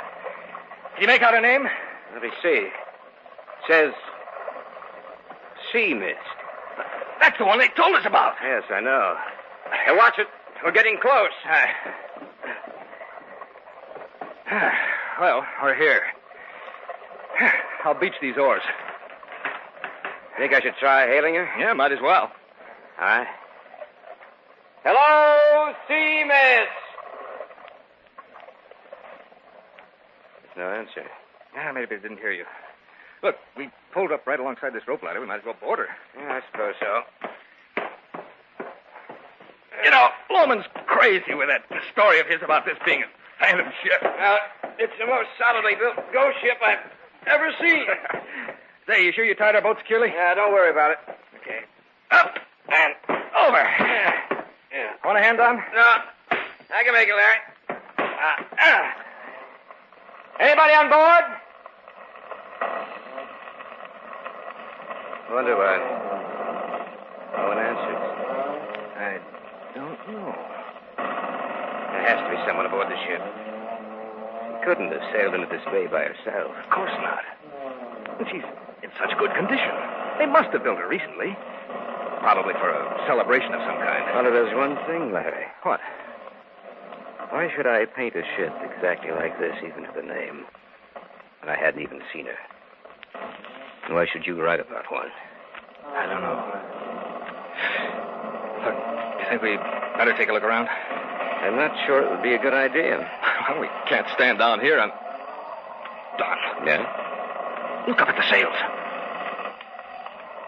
They're all unfurled. They're catching the wind. Where are you going? Take a look over the side.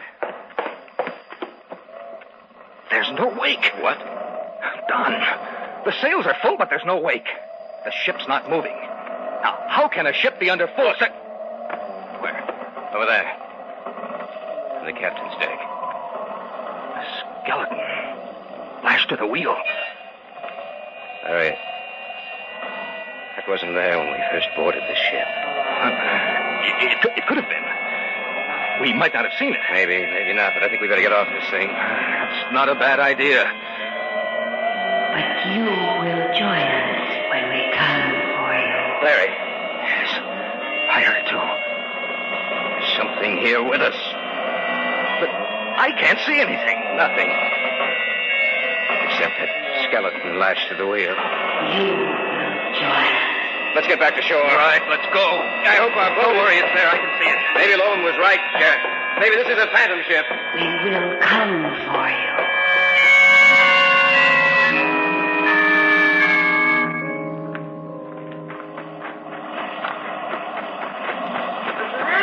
We're coming, Lowen. Well, we were worried about you. We thought maybe you wouldn't come back. What happened out there? Yeah. What happened? We boarded her. And? What happened? Well... Listen. She's calling to you again. Let's go into the house. Good idea. You shouldn't have gone out there. We know that now. Looks like it's going to blow up a storm. Yeah, it's clouding over very badly. We'll go into the front room. I'll have to be leaving soon, Simon. I'll take you back home, Ma. Don't worry. I'm just interested in finding out what happened. What did happen out there? Well, like Don said, we boarded the ship. What was its name? The Sea Mist. That's the one, all right. And then what happened? Well, we looked over part of the main deck, but couldn't find anyone on board. Did you go down inside? No. Good thing you didn't. You mightn't have come up. We didn't see anyone by the wheel when we first boarded her, Lowen. But suddenly, when we turned around, we saw a skeleton lashed to the wheel. And then we heard a voice, a woman's, a whispering voice saying, "You will join us when we come for you." Do you know what that means? No. I'll tell you then. Like I said, you shouldn't have gone out there. If you hadn't, nothing would have happened. Well, nothing actually has happened yet. Just that we went out there, and while we were on board, we heard a voice. That's just the beginning. What do you mean? What do you think she calls out for help for? She don't need help. She wants to get you out there, out to that ship. She's got her eyes set on one of you, or maybe both. Why do you say that? Because that's what I've heard. Now, mind you, I never saw it myself, and Maud hasn't either. But they say she's always looking for men for her crew, that she or the mate of the Sea Phantom will come to get you if ever you set foot on the ghost ship. Lowen, you can't mean what you're saying. Oh, yes, I can. Like I said, I never saw it myself, but I've heard folks tell about it. And I've known men to disappear and never show up again. Remember what she said. You will join us when we come for you. When we come for you.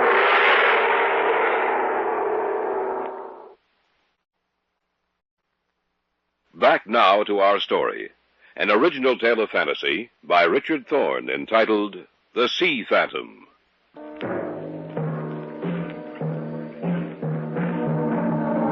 Outside, the weather was getting worse. The sound of the waves washing up against the rocky shore became louder. The wind became stronger. Four of us were in the front room of the house Don and I had rented. Simon Loman had just said, "And I've known men to disappear and never show up again." He's telling you the truth. What should we do? I wouldn't know what to suggest. Well, we can leave. No, that won't do you no good. She'll catch you sooner or later. If I was you, I'd stay right here. She's going to take one of you, or maybe both. You'd better take me home, Simon. All right, Maud. I'm pleased to have met you, both of you. Same here, Mrs. Green. Let's go, Simon. Yeah. As soon as I take her home, I'll come back. Maybe I can help you some way. Now, be careful. What are we going to do there? Listen, Don, maybe he's only trying to scare us. To play a trick on the smart city slickers. We've only got his story to go on. And the woman. Well, maybe she was in on it.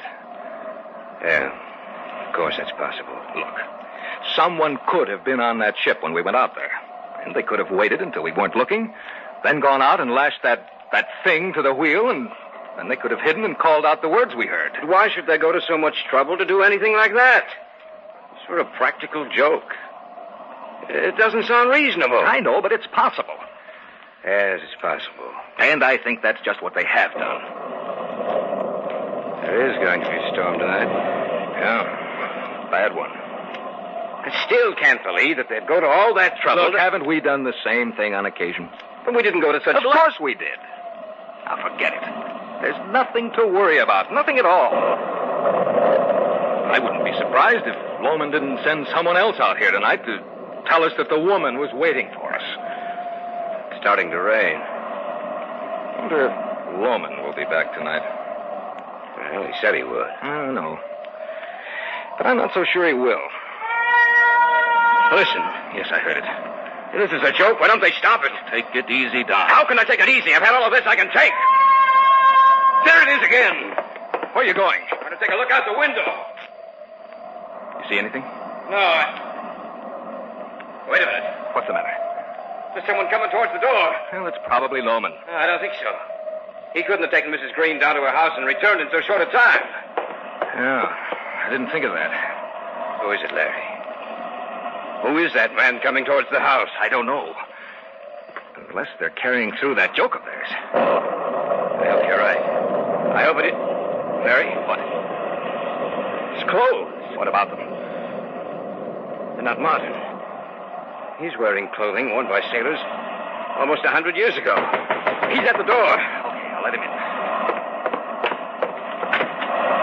Yes? I want to come in. Why?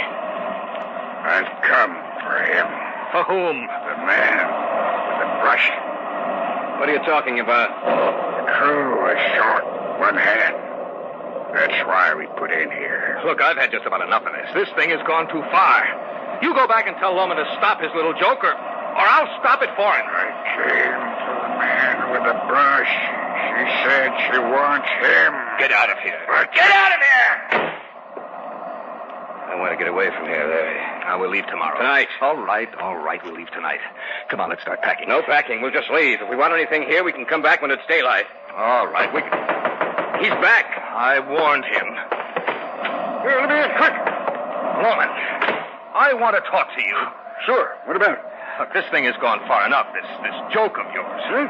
What joke? Trying to frighten us with that hullabaloo about a ghost ship and then sending him out here. Who? That sailor in the costume. Listen to me. I didn't send anyone here. Look, how stupid do you think we are? I don't know, but I didn't send anyone here. Then who was he? I don't know any more than you do. Then that story you told us was true. Every word of it. I'm going to get out of here. Don! He's running the wrong way. Going towards the edge of the cliff. We got to stop him. Don! Come back! I'm leaving now. You're running the wrong way. He can't hear us. We got to stop him. Woman, there's someone else out there, too. Woman! Look out, Don! Look out!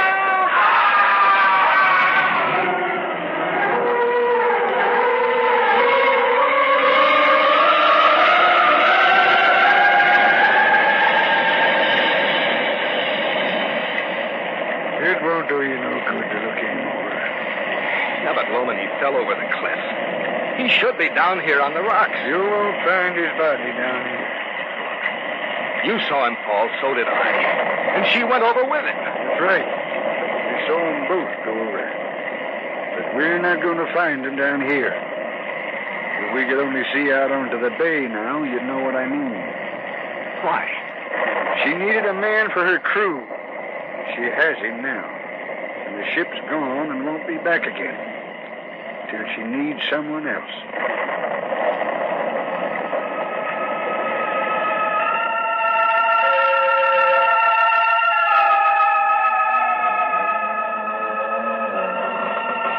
Welcome to the sea.